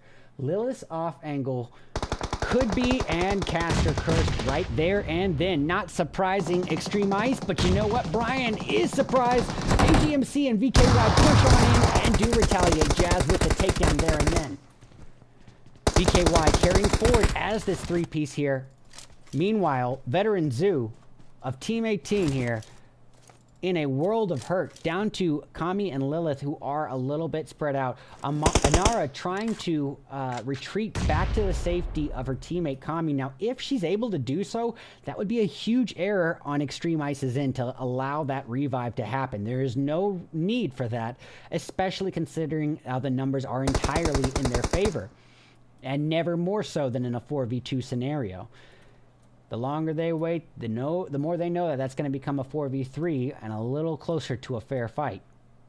And, yep, Inara is back up and about before sent back down to prone zone. That is the caster curse. If you didn't believe before, well, you believe now, don't you? All right, Brian taken down for a second time. This time, Jazz is down as well. VKY is down. Oh, my goodness. Wow.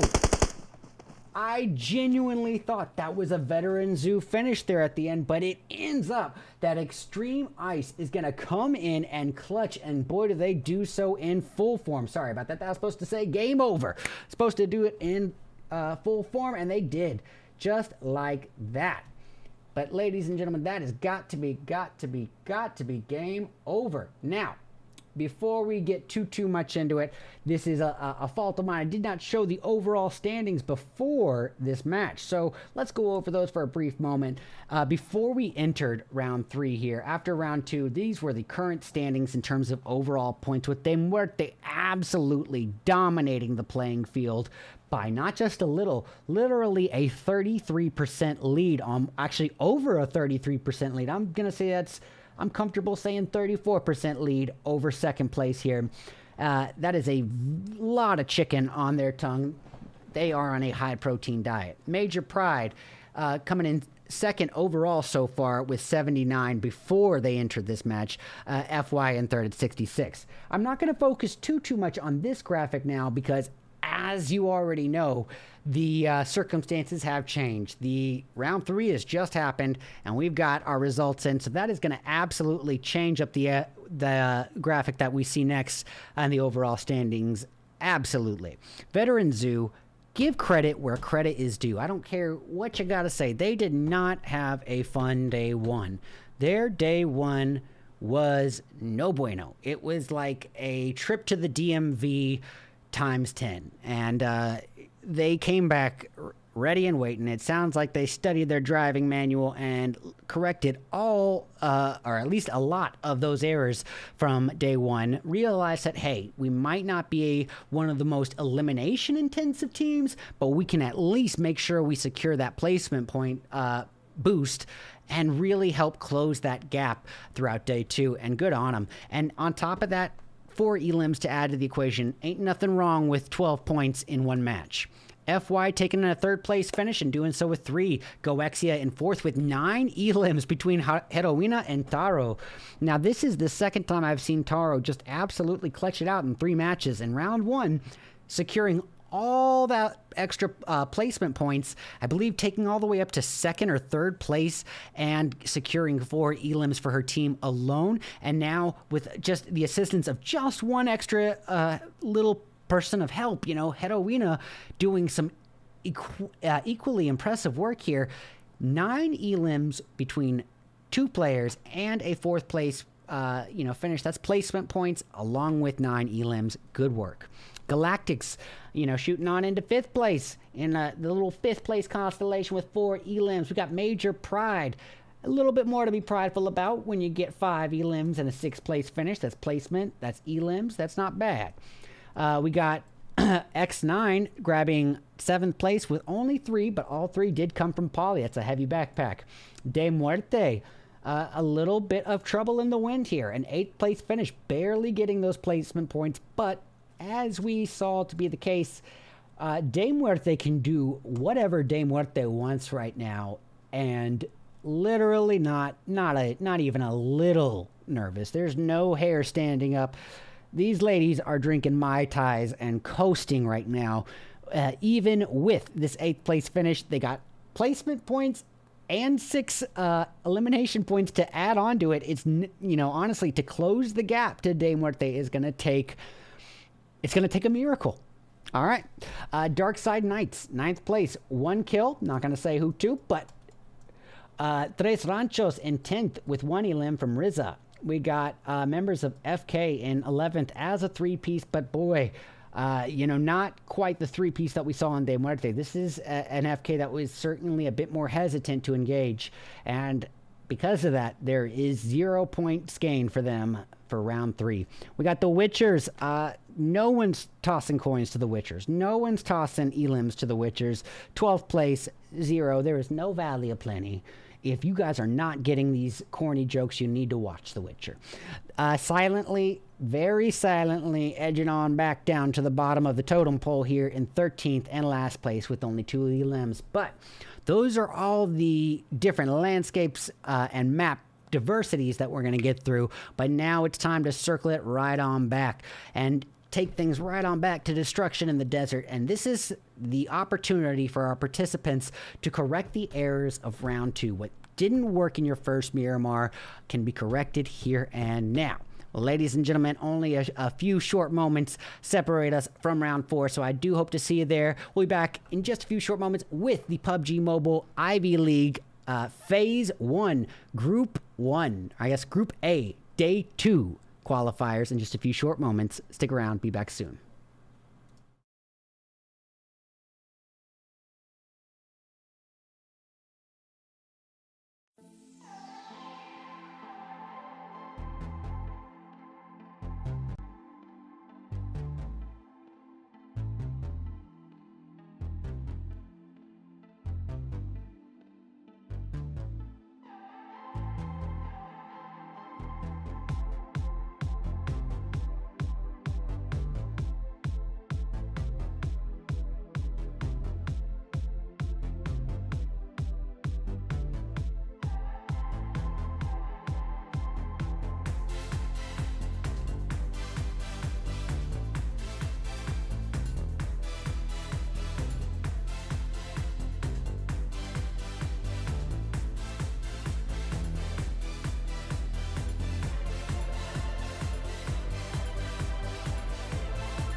All right, ladies and gentlemen, it is round 4 of 5 kicking off right now. It is back to the destruction and demolition in the desert. Every grain of sand is a little obstacle here for you on this open, arid region of Miramar.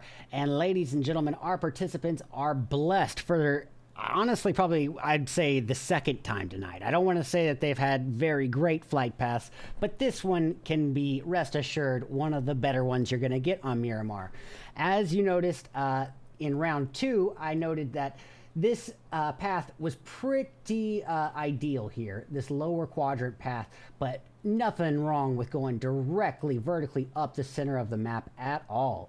Gonna leave tons of compound cities and buildings to choose from here. But look at this zone. I am loving this. PUBG Mobile has it out for these ladies. They are getting no saving graces from these zone shifts whatsoever. Let's get into it. All right. A bit of dispersion here. A pretty good spread in terms of the early jumpers. Major Pride, Galactics, FY, GOEXIA, and FK.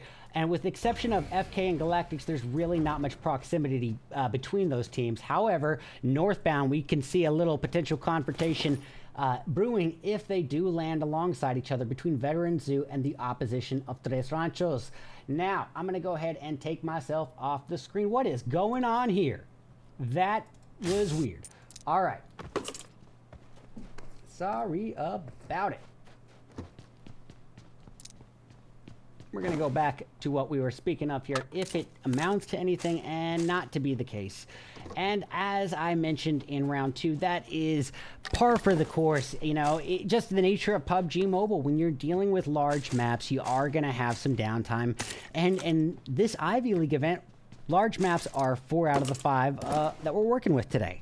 Whether you like it or not, there is a lot of real estate options here and a little bit of downtime. But as I said, in rounds 1, 2, 3, we'll stand true in round 4 as well.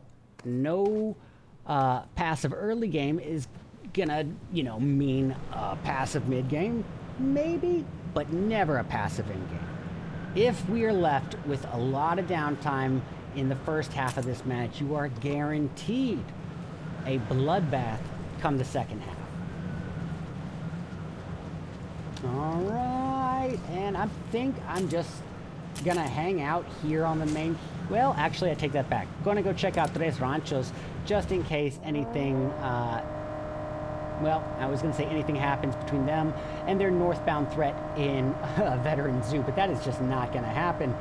Tres Ranchos, understandably, not gonna risk it. They've been performing so much better today and really showing a lot of improvement any way you look at it. Just really doing well today, all things considered. So don't want to waste all that progress and throw it out just to get some early elims. Let's get those late game standing placement points and those elims to the mix. Let's keep this climb towards the top going. Tuning into XNINE's Poly, readily equipped with that 8X Mini 14. That is lucky to have an 8X on a DMR this early on in game, especially on a Miramar match. And with a opposition of Silently in front of her, Lisa does have something going for her as well, in that she has a little bit of compound cover, but doesn't seem like she's all too aware of Poly's push forward, and that could be problematic. I'm going to make sure we're not missing anything, because a 1v1, as exciting as it is... Oh, shots outwards on Lisa! Almost gets the knock! And she has to reload at the worst of times! Oh, you know she is kicking her feet. But rest assured, Lisa in desperate need of some medicine here. Whether or not she has any, I don't know. But one thing you can stand to know is that her teammates are a ways out. That is probably not the best idea on a Miramar match, especially if you are not, you know, in a dominating lead like De Muerte. You know, you want to stay not too close, but not too far away. You know, with a map like Miramar, it's so open that you can get some space from your teammates and still provide that overwatch and cover fire, but not if the geography and elevations don't permit. And in this case, Lisa had to wait for backup, but luckily backup did arrive in the form of Raz, Diva, Galavaya, and Anissa. Pardon me. Anissa coming in. Galavaya putting the guns blazing. UMP-45 CQC while Polly does some work in the distance, but it's Raz Diva with the takedown. Polly gonna try to add on to it and pardon me, trying to counteract it here. Polly is the opposite team, making her stand here with a UMP-45 of her own and securing a third. At the very least, it's an elim on the table here. And boy, retaliation served in spades as Polly's teammate, Pia, is taken down. That's going to put Polly in a world of trouble as she has to play medic or provide her final stand. I was going to say overwatch and cover fire, but there's nothing to overwatch here or cover fire for if she can't get the revive, which she does successfully. It looks to be a trade of utilities, and now Polly walked right into it, became a burning birthday candle, and sent back to lobby. Happy PUBG Mobile 6-year anniversary. And just like that, silently, you know what? Keep your head down, keep your eye on the prize, and look at them.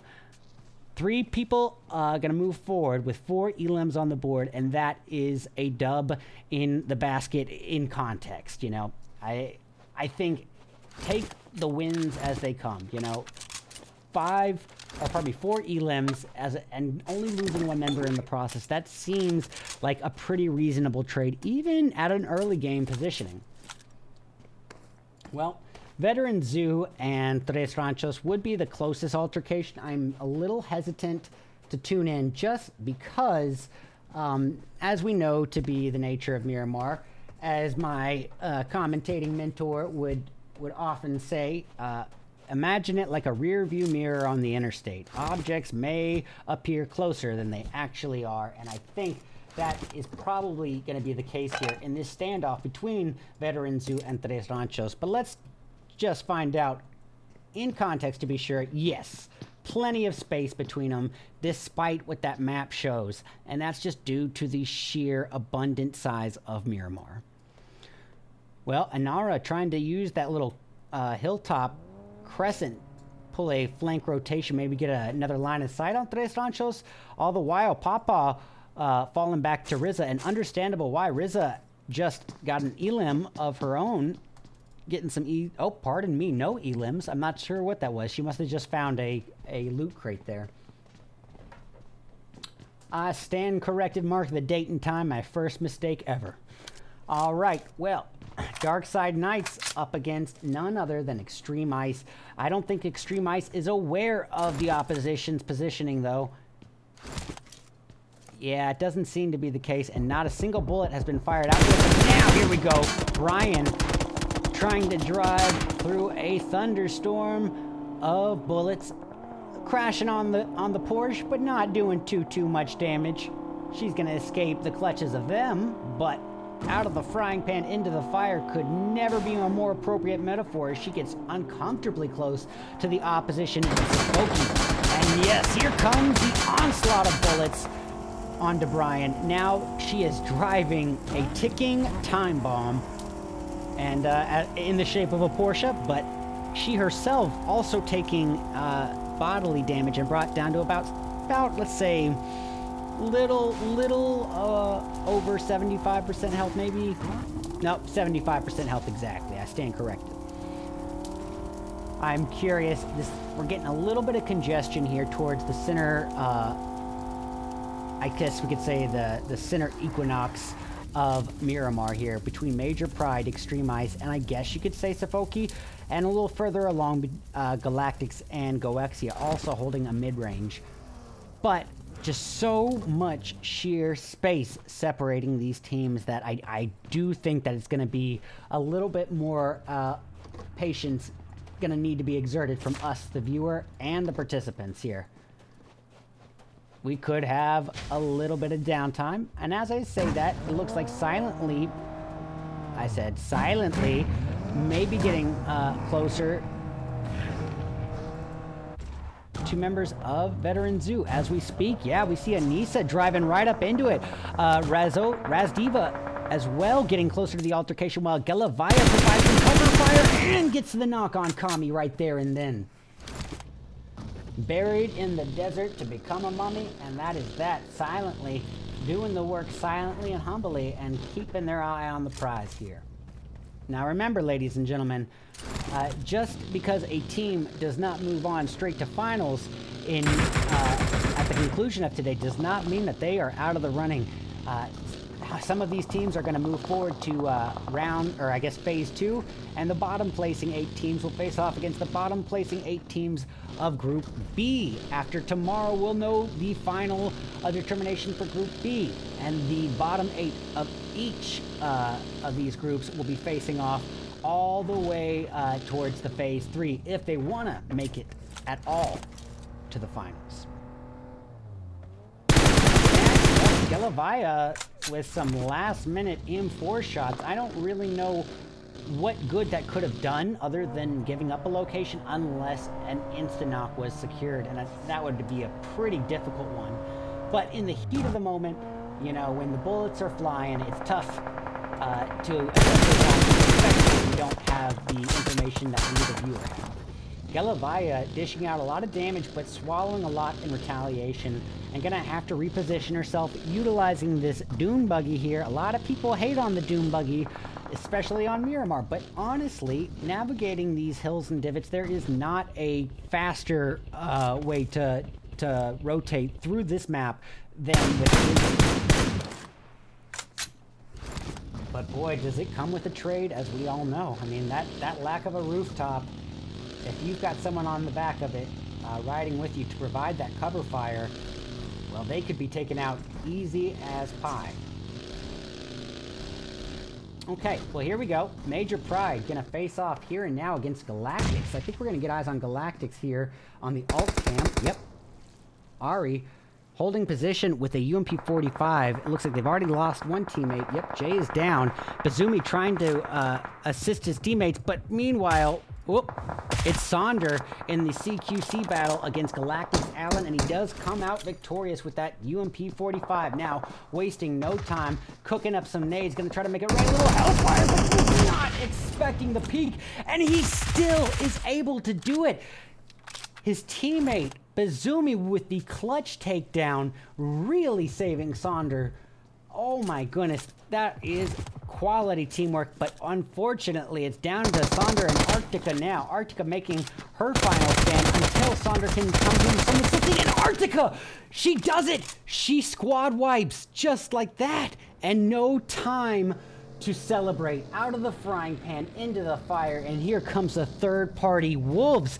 The sharks in the water have smelled the blood, and the sharks are GOEXIA Esports. Arctica gonna try to fall back, leaving Satanova and Sonder in charge of Overwatch. Satanova cooking up a preemptive nade. Bazumi is brought back. Arctica is down for the count. Global warming hits Arctica, especially in the hot desert of Miramar. Sonder, Satanova, and Bazumi make their final stand right here now. Sonder swallowing the bullets, and down she goes. Just like that. It's down to Satanova and Bazumi. Bazumi clinging to life with a hair on her chin. It's down to Satanova.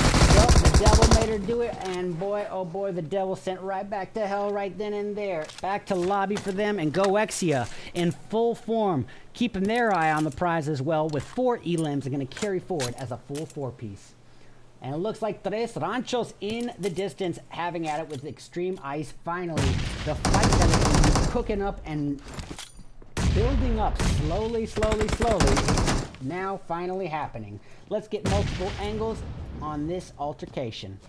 Well, AGMC cooking up a little molly. I don't think she understands where the opposition is here. Maybe a guessing molly, or maybe a molly to hold the opposition off. But nades being thrown in retaliation from Cassie. Cassie at this point really keeping the majority of the attention on herself, but boy, it does not fare out well in that case. She is taken down, leaving it all reliant upon Pow Pow, who's very low on health, Maka, and Rizza. Rizza gonna cook up a nade of her own. And here we go. Action in the building.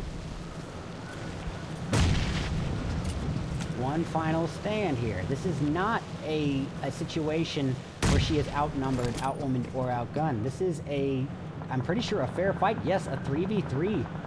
But, 3v4, but with a potential third-party vulnerability. And here we go. It's going to be all-out bloodbath warfare inside this building right here and now. Oh, no. We're going back. I get that that's a fight.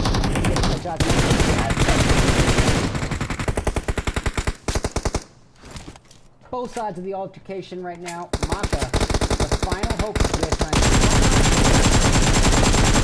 Swallowing to about 20% overall health. They desperately try to make it to the second story and secure a revive, but Jazz and AG are in hot pursuit. And boy, oh boy, quick work has been made. And just like that, Extreme Ice with 4 elims, but boy, oh boy, did it come with a price.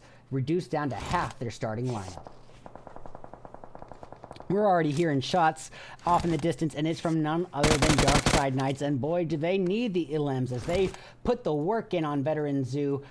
Now Celeste already down. It's going to put all the pressure on Lilith, who is so far out. Now Lilith, with that off angle in round 2's in-game, you know that was probably their plan here, was to have Lilith hold that distant off angle, get the other line of sight, but also if her teammates are eliminated, they still have 1 coin in their back pocket. Unfortunately, in this case, it does leave her outside of the zone, and she already has fired away, so the Darkside Knights probably know that she is out and about. Now, whether or not they see that as worthy of their time, and, you know, sipping on this blue juice, taking that damage, it doesn't seem like it's worth it to them. They're going to head on out, migrate into zone, and try to get new real estate before everyone else. But they might be a little late to the party because SOFOKE Esports already has a little bit of compound cover, not to mention some geographical elevation sites here. As you note, a member of SOFOKE, it's going to be R1B99, little fiddler on the mountaintop, perched ready and waiting, the eyes in the sky with the Car 98 8x combo, relaying all that information back to his team. And he says, hey, I don't know if this is normal to see multiple like $300,000 sports cars driving through a desert like that. It seems probably not like the best vehicle for the job. Maybe something to report to the team. Who knows? All right, action on the table as GOEXIA thrown out of the frying pan into the fire, now up against Silent. We got Raz Diva at the forefront of this altercation with Anissa and Galavaya holding the off angle perched on the hilltop here. They are going to have to keep an eye out still, though, as Extreme Ice may even pull a southbound third-party migration in behind them. Well, Galavaya, thanking her lucky stars that she's even alive right now, almost eliminated with that nade, but not quite. Raz Diva going to fall back to her team, and now GOEXIA claims the compounds, but still silently is a very prominent threat and nearby threat. Looks like Darkside Knights making their great migration into zone as well, and in a 2-2 split or 3-1 split, no less. And now facing off against Silently. Anissa desperately trying to make a great escape, but it's not going to happen. That vehicle has exploded. Raz Diva is the final hope. He's off angle. AX mini firing away, doing significant damage to Haley, taking her down to 30%, but not enough for the knock. And there it is. Closer. Now that cigar. If you get her down low, that you're just basically helping another team get that third party. That's exactly what happened. But a little saving grace. It looks like some knocks on members of DSK have happened as well, and Raz Diva has a fair opportunity to steal some kills back. Meanwhile, GOEXIA is coming in for the slaughter.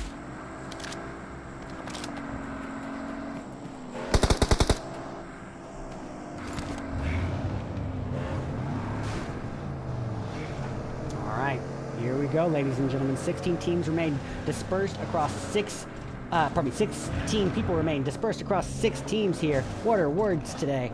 But we can see GOEXIA making a risky northbound vehicle migration. Everyone has their own vehicle.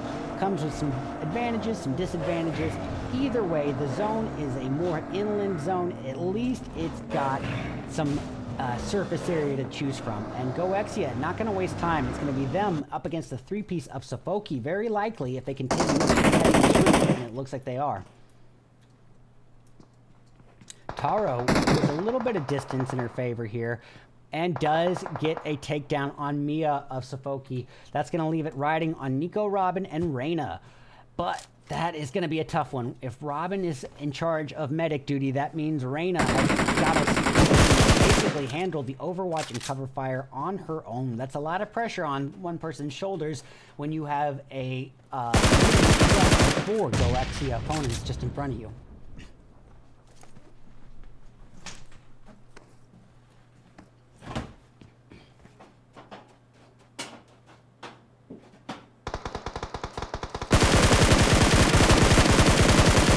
Sorry, ladies and gentlemen. Almost lost my voice there. All right, here we see it. Reyna putting those shots outwards, trying to make her desperate stand in a fight that is outnumbering her. But if she takes notice, without one knock, it could be a fair fight if they had the health to push forward. As you can see, Nico desperately needing to heal, though, and I'm not so sure that I disagree with this decision at all. That I would have probably been a bit hesitant on an aggressive push in that situation as well. Bringing up the alt cam just for a moment. Just coasting here. Laying low, letting the numbers dwindle and trying to secure some better placement. Not drawing any unnecessary attention to herself. She is riding the sweet spot here. You know who's not is Darkside Knight's Beam. Really in a risky, vulnerable area, especially considering that she is outside the zone. Looks like Reyna has been downed this time by Heroina of GOEXIA. Beam really in trouble here. Wow, that just keeps on restarting, doesn't it? Beam is in a world of hurt right now. Taro has got her number, and Beam has very little health. Does go prone. That little bit of hill divot could have been her saving grace. It did give her some cover, but she stands up, understandably not realizing just how much it had saved her probably. And even so, one day would have been thrown and ended it. But Heroina with a Tommy gun making quick work of the opposition. And this is a phenomenal GOEXIA esports this round with 7 elims to their name and still 3 members up as they approach this 3-team endgame to end round 4 of 5 of the PUBG Mobile Ivy League Group A Stage 1 Day 2 qualifier. Look at this. Say what you will, but SOFOKE's high ground is not bad. Are they in zone? Yes, they are. They're the only ones in zone, with a beautiful overwatch over the majority of SOFOKE, not to mention Taro not really like to be able to attack and 1v99, you know, the only counterpoint I can offer in favor of GOEXIA in this is that 1v99 can't really hold the cliff edge without potentially being vulnerable from Taro. That's not going to stop her from firing outwards at Mia here. And looks like GOEXIA tried to take advantage of that. They were going to swarm onto it, but no. And just laying out an onslaught, a hailstorm of bullets. It is a heavy precipitation of ammo here in the arid desert of Miramar. Couldn't ask for better weather. We needed the rain. But ladies and gentlemen, what a anticlimactic end there. I did not think that that was going to be the finish that we were met with. But any way you look at it, that is, in fact, game over. And we have got to give it up. You know, FOSOKE Esports, a phenomenal change in the wins. You know, today they've been performing pretty well. And especially here in round 4, as they do secure a chicken medal on the tip of their tongue finish. That is a nice protein dinner. To add along to it, you got 5 elims. That's 15 points in one game. Not too bad. Well, we got FK securing, pardon me, I'm going to withdraw that. FY Esports getting that chicken dinner on the tip of their tongue finish, with SOFOKE Esports grabbing that silver medal second place. My apologies. Similar tags, not similar outcome. SOFOKE, yes, they do get a the benefit of those 8 placement points, but that 1 elim is not going to be much of a boost to it. So yes, 9 points in a match is not terrible at all. About average for a consistent growth. But let's compare it, you know, to FY Esports, who is going to get to boast 15 points. That is a big difference maker. GOEXIA continuing their climb back up and doing so in full form. Really evenly distributed points here. A pretty equal effort by all of them. And they're going to be taking that bronze medal 3rd place finish and doing so with 7 elims. We got Extreme Ice coming in 4th with 5. And in 5th place, it's going to be the likes of DSK. You know what? I do believe, yep. We have just got word of the overall... You know what? I do believe the overall scores may have come in during the match. I'm not sure, but here they are now. Let's go over them as they currently stand. So, De Muerte continues their reign. I don't know how else to call it, you know, an onslaught, a bombardment of advantage, a bombardment of skill gap. You know, what can you say? De Muerte's reputation precedes them, and same can be said for Major Pride. But there is quite a difference between 86 points and 130 points. Matter of fact, that is a 44-point gap between 2nd place and 1st place. Literally over a 33% gap in overall point totals between 1st and 2nd. De Muerte is coasting. All right, FY Esports overall before this match started. This is the scores after game 3, not as they currently stand. Yep, all right, not as they currently stand, but before this match began. And FY, who came into this match with 73 points, putting up some good numbers in round 4, and to add on 15 points to it, you know, I think we can safely say that's going to put them at 85 points. Now, in context, that's still 1 point less than Major Pride had coming into this match. So there are some gaps, but only time will tell here. We've got one more match to decide who wants it the most. Who's going straight to the finals, who's going on to stage 2, and who's going to have to duke it out or who's going to advance straight to stage 3, and who's going to have to fight their way to the top every step up the ladder, moving their way to stage 2, then 3, then finals.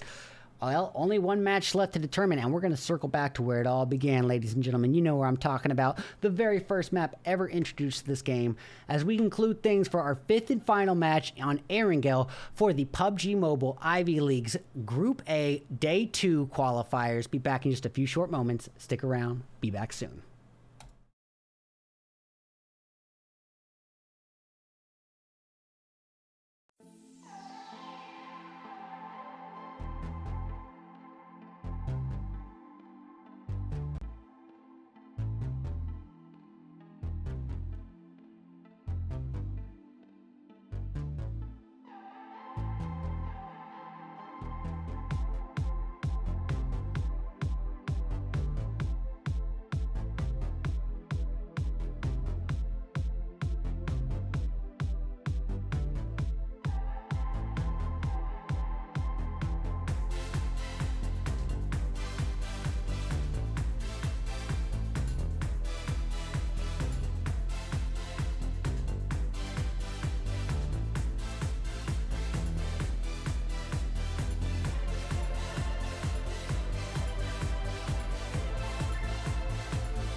All right, welcome back, all you cutie patooties, for our 5th and final round of the PUBG Mobile Ivy League Group A Day 2 qualifiers, and this is where it all culminates, ladies and gentlemen.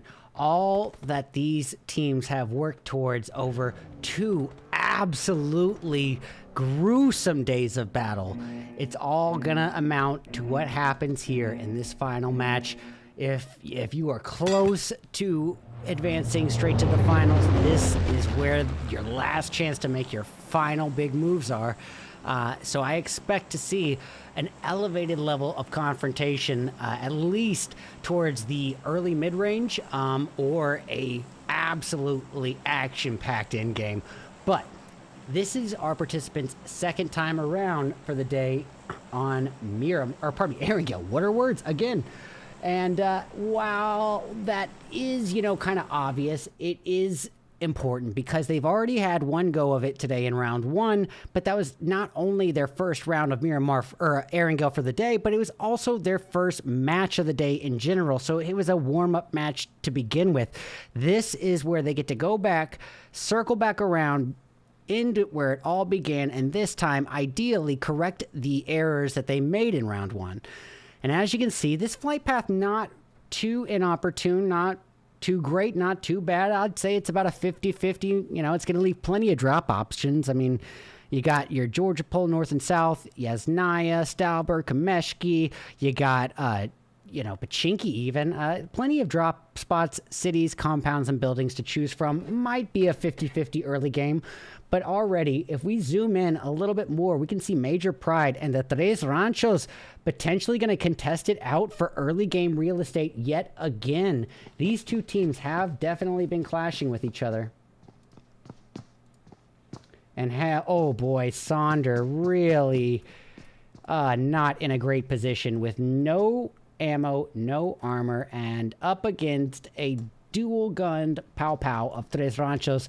Got herself readily equipped with that Honey Badger coming in, and quick work. Sonder has nothing that he can or she can do here, literally, other than throwing that utility. I believe it was even a smoke.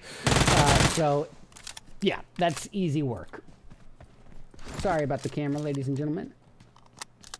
All right. Well, ironically, Tres Ranchos did begin this this match here with tres personas. So living up to a team name, entering as a three-piece here, but off in the distance, we already know what's happening. De Muerte continues this ballistic barrage of bullets. And already we've got Kiss boasting an elimination for the team. And look, I think they're spread out, aren't they? Yeah. They are in such a comfortable lead that they said, you know what, let's stretch our legs. We feel comfortable. Say we get, you know, outnumbered and swarmed upon, we still got this. The odds of us not advancing directly to the finals, slim to none. Let's enjoy the fruits of our labor and have a fun last match. I am all about that. Well, we got XNINE holding down the Yasnaya region, all the while on our alt cam, Major Pride facing off with Tres Ranchos still. As you can see, Satanova taking a hurl of damage there. Arctica firing away at Keezy, but yep, it is going to be a push onto Satanova. I think that's what we actually need to tune into here on the main screen. It looks like it's about to be some good action there. And we'll switch over to 15 on the other. And just like that, Satanova, the devil is down. And it's all down to one last member, Arctica. Arctica, the final hope. And I have so many dad jokes coming to mind right now. Will she freeze under the pressure? Yada, yada, yada, yada. I want you all to know that I hear how corny this is too. I want to stop me doing it as well. I just can't. These jokes are so bad. All right, Top Out was not expecting that, but realistically, even though knocked and thirsted, that reaction time was pretty impressive nonetheless. But Arctica as a final hope here for Major Pride, a team that has been performing at an elevated level basically the entirety of this qualifier, finding themselves in the midst of a very early elimination here in their fifth and final round. That could spell trouble, but I don't know. You know, I'd have to double check. Matter of fact, let's have a quick look at the tape, ladies and gentlemen. Where did they stand before this? Major Pride came in boasting second place very comfortably. Yeah. Oh my God! I apologize for that one. That just came from like my gut right there. That's just instinctual. Poor Arctic just lined up ready and waiting as a Martha Stewart lined up and crashed down like hellfire all around her, immediately sending her back to the lobby. We got an interesting little love triangle forming down south here between Galactics, members of SOFOKE, as well as the northern threat in Extreme Ice. Well, Galactics a little bit more focused on a vehicle rotation into this new zone, and understandable why. You know, they want to make sure that they fare pretty well here in this last match. Galactics is a team who enters this match currently at 12th place overall. So, realistically, they would have to climb 5 positions up in this match alone if they want to move on straight to Phase 3. Otherwise, they're going to be progressing straight to Phase 2 and have to fight their way up every single step of that ladder.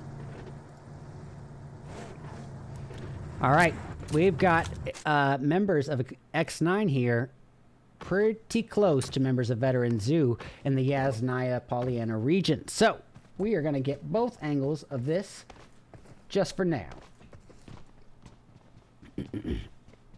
All right, Polly on the main cam of XNINE, just going to be hitting the vending machine, seeing what she can purchase for herself. Maybe a muzzle brake, maybe a drum barrel mag, maybe, who knows? Maybe a 6X, 8X, who knows? Trying to get the fixins. Either way, as you look at it, they are still kind of in a bit of a spread situation. I'd say Polly, Liz, and Johanna are okay, but with Pia being this off-angle holder, it could be to their advantage or disadvantage. And in this case, being that it's Yasnaya, such a congested and cluttered city, building cover almost everywhere aside from this roadway that parts the city, I'd say, you know, unless Polly did exactly what Polly is doing now and reuniting with her teammate, I wouldn't think that this off angle would have been as advantageous. However, I wasn't aware that Pia was on the rooftop. Regardless, it does not fare out very advantageously. Polly trying to catch an off angle, hold a corner up against Lilith, but not getting any element of surprise on Lilith whatsoever. She disperses the bullets, taking Polly down to 50% health. The warning has been sent. Now Celeste cooking up a utility here. Is it going to crash? Oh, it almost does, but just a little bit shy of the mark here. Celeste with that UMP 45 awaiting the inevitable push from XNINE and trying to cook a preliminary nade here. Maybe get an easy nade elim before even having to engage in the CQC. But boy, all the while, nades just crashing around her. Welcome to hell. And hell is brought to you by XNINE Esports as Polly comes in, holding down the first floor. Mollies and Hellfire crash all around her, but not burning her at all. That candle is yet to be ignited here. These dad jokes are so corny. And here we go. Oh my goodness, Polly. Oh, Polly wants a revive for sure, and it ain't happening. Down to Johanna and Dia here. Johanna is coming in, and a little bit of that late reaction. Oh my goodness, it's all down to Pia. This could be a squad wipe by Celeste and Lilith, and it is. Oh my gosh, it is just like that. Oh my goodness, you can't help but feel the frustration there. All right, well, all the while at the northern quadrant, just on the edge of the dead zone, we see silently duking it out with members of FY. And boy, you know, FY coming off a fresh win, but really maybe that confidence may have bordered onto cockiness because they are in a unfortunate predicament here, down to their final hope here, making her stand just up against a whirlwind of utilities being thrown at her. And here it goes. Boom goes the dynamite. The dirty deed is done, and silently and humbly they climb their way up. My goodness. What? I just said it last week, and I'll say it this week again. The utilities in this event are just next level. These are the kind of utilities that you expect to see with 6 years of practice in PUBG Mobile Esports. All right, GOEXIA's rival catching eyes on Kiss of MUERTE, and the shots are good. They take out the vehicle, and Kiss thanking her lucky stars that she got out of the vehicle right when she did, getting that little bit of boulder cover. But is she even still alive at this point? Yes, she is, and she was able to heal. We're going to catch it from Kiss's point of view. MUERTE, an absolute demolisher of the playing field. The bloodthirsty berserkers of the Ivy League, absolutely dominating everyone else in this playing field. Having a bit of a rough start in their final match because they allotted that for themselves. They said, we have done so well that if we were the first team eliminated with 0 elims, we were going to dominate the outcome of this event regardless. And it's down to Xena the Warrior Princess here, and here she goes. And easy takedowns by Xena, just like that, getting one knock on rival, but you know it's trouble brewing here, and here comes an onslaught, and just like that, Heroina does get the takedown and eliminates Xena right there and then, but barely survives herself. Xena the Warrior Princess, back to lobby. Alrighty, where should we tune into? Well, I think I'm gonna go check in on members of Extreme Ice. Now, they don't necessarily have a immediate threat on them, but if you'll take notice of their positioning, they are the deli meat in a peanut butter and treble sandwich. And I got news for you. RANCHOS, SOFOKE, and GALACTICS, as well as DARKSIDE Knights, all 4 slices of white bread. And that is not a good position to be Extreme Ice in. X9, Extreme Ice. You guys get the Jazz, the shooter on the roof, so to speak. 3x M4 in hand, aimed outwards at RANCHOS, trying to get a line of sight on Rizza and Cassie, not getting any such luck here. And on the other end of the table, they've got to worry about SOFOKE Esports, especially with eyes on the hilltop here where Mia holds the crescent position. And now, even though Mia swallowed a lot of damage here, I still agree with her positioning. Why? Because just as she proved right here, even when taking a slew of bullets, she's able to fall back to a position of safety out of the line of sight of her opponents just by falling back a little bit on that crescent. Now, say she was knocked, even with no assistance from Reyna, Robin, or Shadia, she would have still very likely been out of the line of sight of the opposition once she had been knocked to the prone zone. So I 100% agree with that, and I think that just goes down to knowing the good geography. Well, yeah, I mean, XTREME really kind of in one of those situations where a good position just coincidentally and contextually becomes a bad position. But they could have a saving grace here as SOFOKE has to face off in silence. As I say that, we can see Galavaya retreating and falling back to her teammates and doing so successfully, like very successfully. She should have at least swallowed a lot more damage there.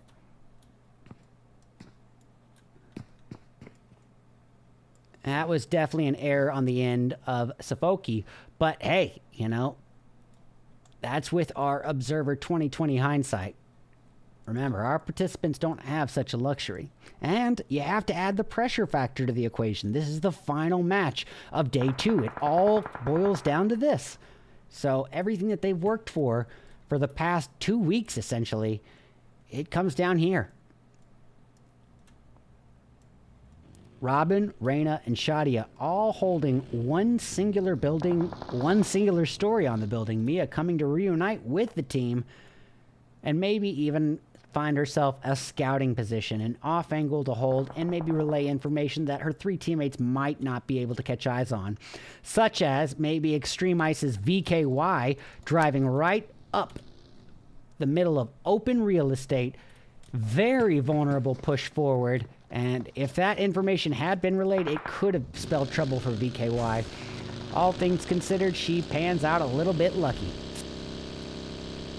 We got Tres Ranchos working their way in eastbound from the western quadrants of the zone, trying to find a position inside the safe zone that they can hold without too much immediate threat. Tres Ranchos, you know, is a team that has been performing pretty well today. You know, coming in before this match, looking like they were at about, let's see, 7th place. Oh yeah, if there is ever a team that really needs to perform well here, especially considering that Tres Ranchos is only separated from 4th place by literally 9 points, one phenomenal performance could be absolutely mean the difference maker between advancing straight to finals, advancing straight to phase 3, or having to fight every step of the ladder, go to stage 2, then stage 3, then finals. It would be an onslaught.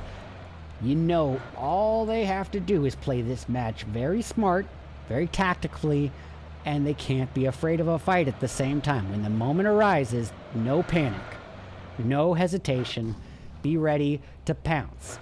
And if you do it right, if you get those elims, I think that they have a decent shot at being straight to finals.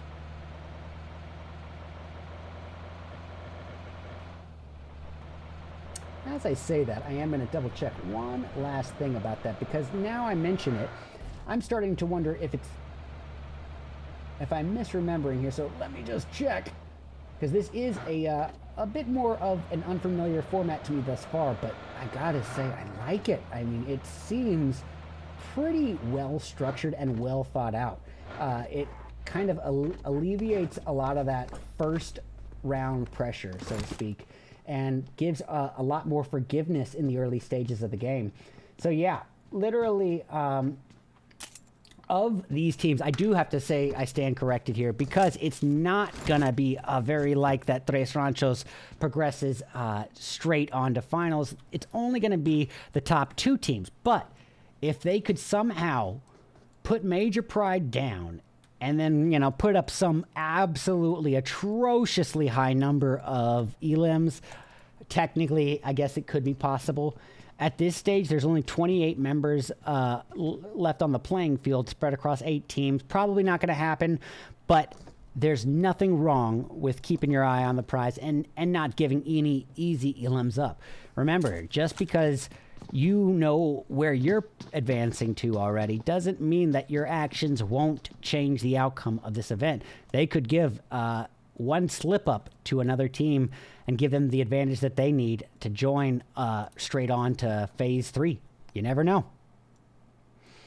Well, for now, Celeste, Chinita, and Lilith gonna be holding down the fort, but outside of zone, so they know that they have a southbound migration ahead of them. I'm not sure if I do disagree with this late rotation in, just because of the lack of compounds and building cover here in this new zone.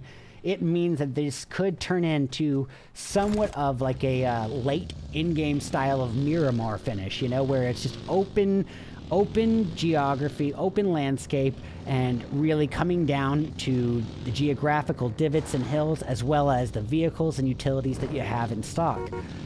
So for that reason, I think actually Veteran Zoo and Silently and Tres Ranchos may have all had the same idea.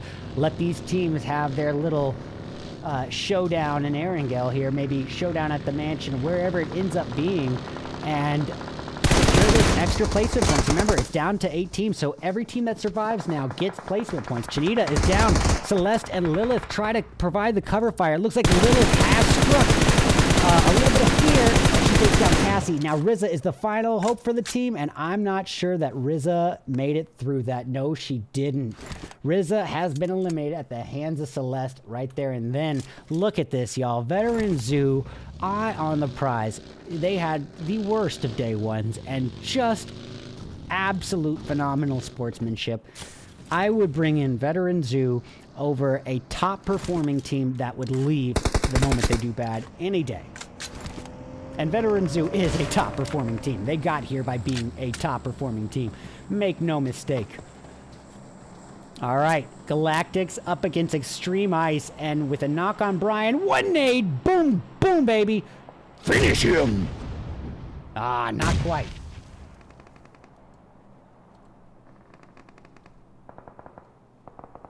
All right. Oh, sorry about that. We're going to get it from AG and Jazz's perspective here. Just a little bit of eye in the sky advantage here. And here we see it. AG taking a little bit of damage already. Able to heal up and still get in the vehicle to make a vehicle rotation outbound out of the frying pan into the fire, away from Galactics and towards Darkside, and now driving in between 2 vicious teams, desperate, both teams desperate for eliminations. It's a tough position to be in, especially when you add the fact that a hay bale is going to be what adds that extra damage. AGNC now having to suffer the consequences of being brought to a halt from that hay bale, along with the damage she took, having to build up all that speed again to rotate out, but it happens to be that they did so successfully, just coincidentally. Not sure that that is something that they should have made it in safely for. That might be more of an error on GOEXIA's end, but regardless, they do have the edge of this safe zone, and as a 2-piece, I think it's a pretty good positioning. I mean, it's not really safe, but it does have a little bit of geographical elevation, and the advantage being that if they can lay low, it could potentially give them the advantage of letting DSK and GOEXIA duke it out. I don't think that's really likely, because DSK had to have seen Extreme Ice on their rotation, let alone Alan seems to want that same spot as well, so it's going to be a confrontation, and here we have it. Jazz versus Alan, and Alan has gone back to Allentown. I don't know if you've seen The Hangover, but if these jokes aren't landing, don't worry, they're corny to begin with. AG, the final hope here for Extreme. Not the final hope. AG and Jazz, final hopes for Extreme as AG takes out Ari. Jazz and AG both down to about half health and about to be thrown into the thick of it. As members of Galactics, as well as a full team of Darkside, swarm on them like mosquitoes in the North Carolina summer. It is about to be an absolute bloodbath. We got Jay trying to cook up some utilities to give herself some cover, but not quite finding the mark here, not really listening to the sounds. not trusting her ears here and believing that Jazz is behind the tree could be her undoing, but a little saving grace in the form of an unintentional assist from Darkside Knights, taking a little pressure off of Jay, allowing her to heal up as Darkside puts the pressure on AG and Jazz, with Beam holding this off angle. This is a really good spread here by Darkside. And honestly, if you're going to be GOEXIA right now and you're just taking out opposition on the distance here, yeah, they just finished off. As I say that, they just finished off SOFOKE. So if you're GOEXIA, you are riding the sweet spot right now. You have just secured all the elims that you really need to put up here this match, and you aren't the focus of attention in this new zone where these two teams are already going to begin fighting. So GOEXIA coming in as a full 4-piece, fully healed, tons of elims, and going to have the advantage of the surprise factor, as well as a potential third party on an already weakened Extreme Ice or Darkside. And to add a little icing on the cake, GOEXIA gets the only compound cover remaining in this zone. Absolute critical play there by GOEXIA. That rotation may have just made the difference between a first place and a third place finish. And speaking of which, ladies and gentlemen, we are down to our final 3 teams here. It is going to be Darkside, Extreme Ice, and GOEXIA in a 4v2v2 to end our 5th and final round of the PUBG Mobile Ivy League Group A Day 2 qualifiers. Let's get it going. Let's get ready to rumble. We got Hala and Haley right literally 10 feet apart here, and just one little geographical elevation keeping their eyes off of each other. That and the assistance of some smokes. But all the while, Extreme Ice, while they do work their way in past the dead wall, they are in quite an interesting position. Yes, they can't be seen here, but they do find themselves still outside of zone. They're going to have to find a way to rotate in. All the while, nades crashing down and could really just tumble down that hill and still hit them. All right. We got shots being dispersed here. Haley and her teammate using this little bit of geographical cover, this boulder, all that's separating her from a slew of bullets, and Caster cursed right then and there. She is knocked and not like to be revived by Haley. There's just no way. Haley would have to move out into the dead zone, into open vulnerable territory. No question that she is making the right move by not moving towards it, but also, you know, maybe she should have used this advantage when members of GOEXIA fall out. Maybe that's the time to take advantage. She is AFK. You guys and girls, I cannot make that up. The showdown, the in-game of Game 5, Day 2, was an AFK finish, and you know what? GOEXIA deserves this. GOEXIA absolutely deserves this. What a phenomenal showing, and honestly, a real show of improvement on their end. GOEXIA coming into today, I guess coming in before this match at 5th place overall after Game 4. Now, they have just climbed that ladder continuously, and today has been a very good day for them. Now, at 5th position,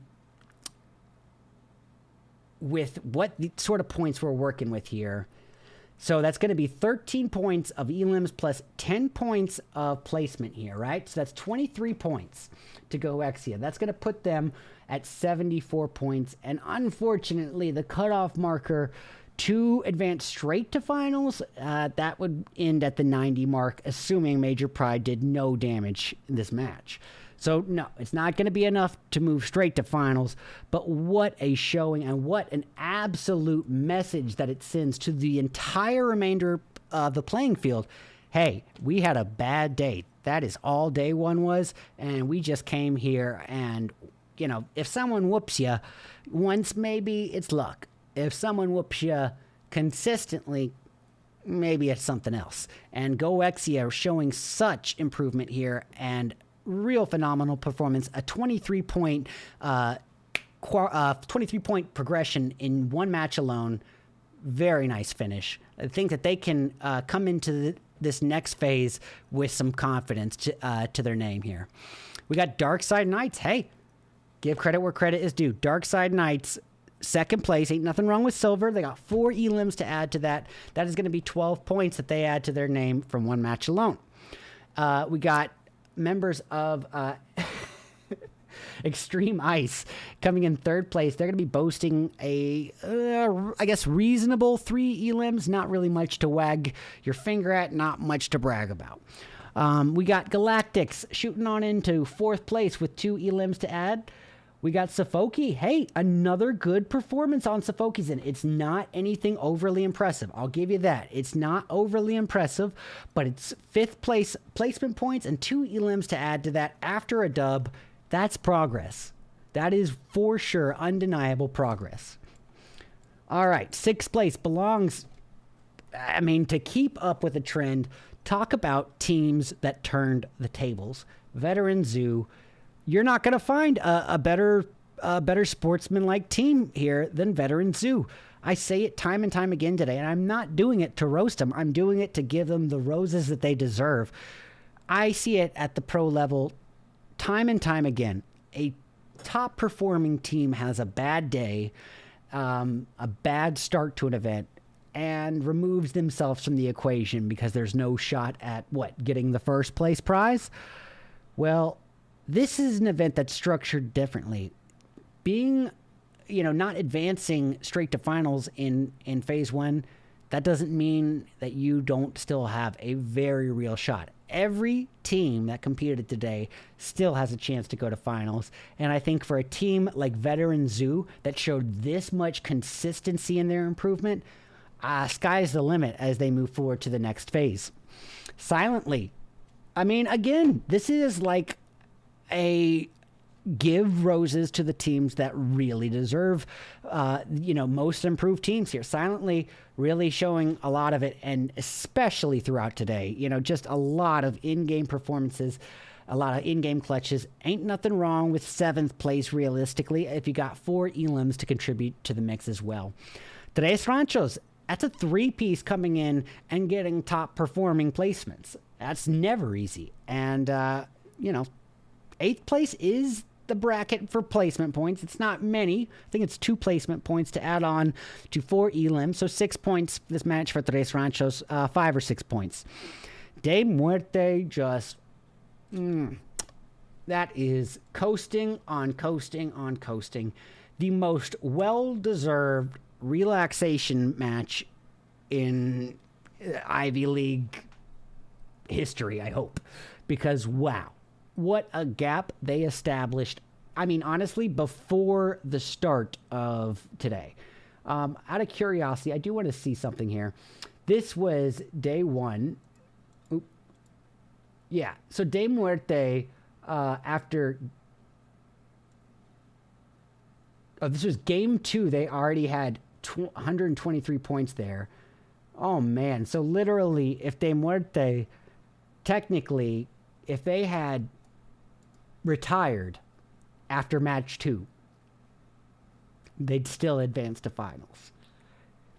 I said it. They are sitting on the beach sipping Mai Tais and letting their legs up and coasting, because what can you say? De Muerte is a team whose reputation has preceded itself time and time again. Same can be said for Major Pride. And gosh, these ladies divisions are absolute heavy hitters. You're not going to find utilities like this, even at the pro level in North America. These ladies teams are just some of the best. No gender involved. Some of the best I've seen in a long time. And none can be said more so than De Muerte. And even more so, none can be said more so than Kiss of De Muerte. Hey, FY, 10th place, 0 elims this match, not the finish they were hoping for. And same can be said for XNINE, 11th place with a big old onion, not ideal. But as we see here, Major Pride, a team that, came in at second place, literally only a 2-point lead. All right. This is correct. Okay, so this actually stands a little bit different. So Major Pride with only a 2-point lead over FY Esports means the top two advance straight to finals, right? If FY Esports just got 10th place and 0 elims, that means that they got 0 points. Major Pride still gonna go on to finals. All that FY had to do was survive for 2 positions more, let 2 teams more be eliminated, and they would have been able to go straight to finals. Now, that is a tough pill to swallow. That's a tough bullet to swallow, knock on wood. I know that is a corny pun. But, regardless, just a little extra patience or a little extra reservation could have made could have taken a lot of the work off of their shoulders. But as it stands, Major Pride is very likely going to be moving forward and advancing alongside De Muerte straight to finals, in spite of a last place 1 elim finish on game 5. It'd be like that. It don't always be like that, but then sometimes it do. All right, and just to give you guys a quick look at these scoring structure here. Scoring structure here. Doom. Sorry. So, this was phase 1, and phase 1 divided between groups A and group B. Group A, 16 teams. Group B, 16 teams. And all they have are 2 days, 5 matches each day, 10 games to decide who goes straight to finals, who goes to phase 2, and who goes, I believe, phase 3 is separate from finals. I'm not incorrect. I have not been misinforming you. Who's going to go straight to finals? Who's going to have to climb every step of the ladder and, get through phase 2, then phase 3 just to get to finals? And who's going to go skip phase 2 and meet them up at phase 3? Well, this is the scoring structure as it stands. And honestly, as cynical and a little bit critical of it as I was before this event started, having just commentated 2 days of it, I really do enjoy this new structure. I think it's a lot more forgiving for the teams on the first phase, which is great because it can kind of take out that lack of motivation that happens so often where teams will just remove themselves. This was a contention from start to finish. Yes, having said that, this was a contention for second and below. Let's make no mistake. This was a contention for silver and nothing better, because De Muerte literally living up to their name and just dealing out death left and right. It was an absolute berserker strategy, and that can only be effective if you've got the confrontational skills, the tactical skills, and the team synergy to execute it. And boy, oh boy, De Muerte, whew, do they ever. Not a lot of teams can beat that kind of a reputation. I think, when you hear the name Alpha 7, it definitely strikes fear. When you hear De Muerte, it strikes fear. And rightfully so. There's your reminder as to why. But, ladies and gentlemen, I'm going to be stepping away for a brief intermission just to find out if the overall results will be posted online on the NAS, North American Scrims socials server, or if they should be released here on stream. So, if I do not see you again, ladies and gentlemen, this has just been an absolute honor and pleasure getting to cast this phase, and I am so excited to come back here towards the concluding portion of this event and just watch an absolute ballistic barrage of bullets ensue for a phenomenal Ivy League season 4 conclusion. I think who's going to join our top advancers? You're going to have to wait till tomorrow to tune into my boy Reaper's stream for the Group B results. Now remember, they've already had 5 games to duke it out, so there's already going to be plenty of points here on the table. But all they have is 5 matches left for Group B to decide who is going to join the immediate advancers of De Muerte and Major Pride on to straight to finals, or who's going to be joining teams like, let's say, GOEXIA. Actually, I'd say GOEXIA probably will move straight to Phase 3 after today's performance, but I can't guarantee it. Only time will tell when those results are shown, but it's just been an absolute blast commentating this. I love doing this more than anything. This is the only thing I'm passionate about. It's the only thing I'm good at, and it's the only thing I want to do, really, and this is just such a great reminder of it. But, ladies and gentlemen, when we do come back, one way or the other, we're going to be rating a very good supporter and friend of mine who goes by the name of Action, a longtime member of the PUBG Mobile community, and he's going to be playing some games. He is so close to affiliate, he can taste it on the tip of his tongue, and if you could tune in or even drop some follows, it would mean the absolute world to me. If you support me, support the friends who do support me, and drop a follow, watch, hang out with him. He's got a great personality, and you'll like him. Until next time, I've been RedEyes, and I'll see you on the next one. GG's.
Alrighty, you guys, I am back, and I have the final results. I feel like Maury when it comes to the case of Group A's Ivy League Stage 1. Oh gosh, this is a terrible joke. Well, here we have it, ladies and gentlemen, the final results as they currently are. De Muerte, as I noted, really gonna shine here. 130 points, literally a 44, pardon me, that is not correct, no wonder. All right, that explains so much. I'm dragging the same thing in twice, okay. Why? That makes no sense why it does that, but I'll take it either way. Here are the actual results, and I was 1 point off because De Muerte did in fact apparently have 131 here, and that is a 50 an exactly 50 point lead, 40 point lead. What are numbers? 40 point lead over second place. To put it in context, that's about a 30% gap between first place and second place. 30% of the overall total point distribution. That is such a phenomenal performance by De Muerte, it almost makes it like, how do you make that sound up in the air? You can't. De Muerte just annihilated everyone. Major Pride, by the hair on their chin, will advance straight to finals. And you know what? To quote the scripture of Vin Diesel from the Bible of Fast and the Furious, it doesn't matter whether you win by an inch or a mile. Winning is winning. And Major Pride is about to enjoy the benefits of that. But honestly, they also do deserve it. They put up such a phenomenal performance throughout the entirety of this stage that even with the last game being the outcome that it was, and I believe, yeah, Major Pride did get last place in the final match with only 1 point, but they still advanced straight to finals with a 3-point cushion. That is how close FY Esports was to taking that straight to finals advancement from them. But that's that, ladies and gentlemen. Until the next stage, remember you to go tune in to my boy Reaper's stream tomorrow for the conclusion of the Group B qualifiers for Stage 1. And he's going to be commentating the heck out of that. And we're going to know after tomorrow who is going to which phase and when. Ladies and gentlemen, I've been RedEyes. It's been an honor and pleasure getting to commentate. We're going to go ahead and raid my good friend and a fellow PUBG Mobile content creator. He goes by the name of XX Action. Please, please, please don't forget to drop a follow. GG's.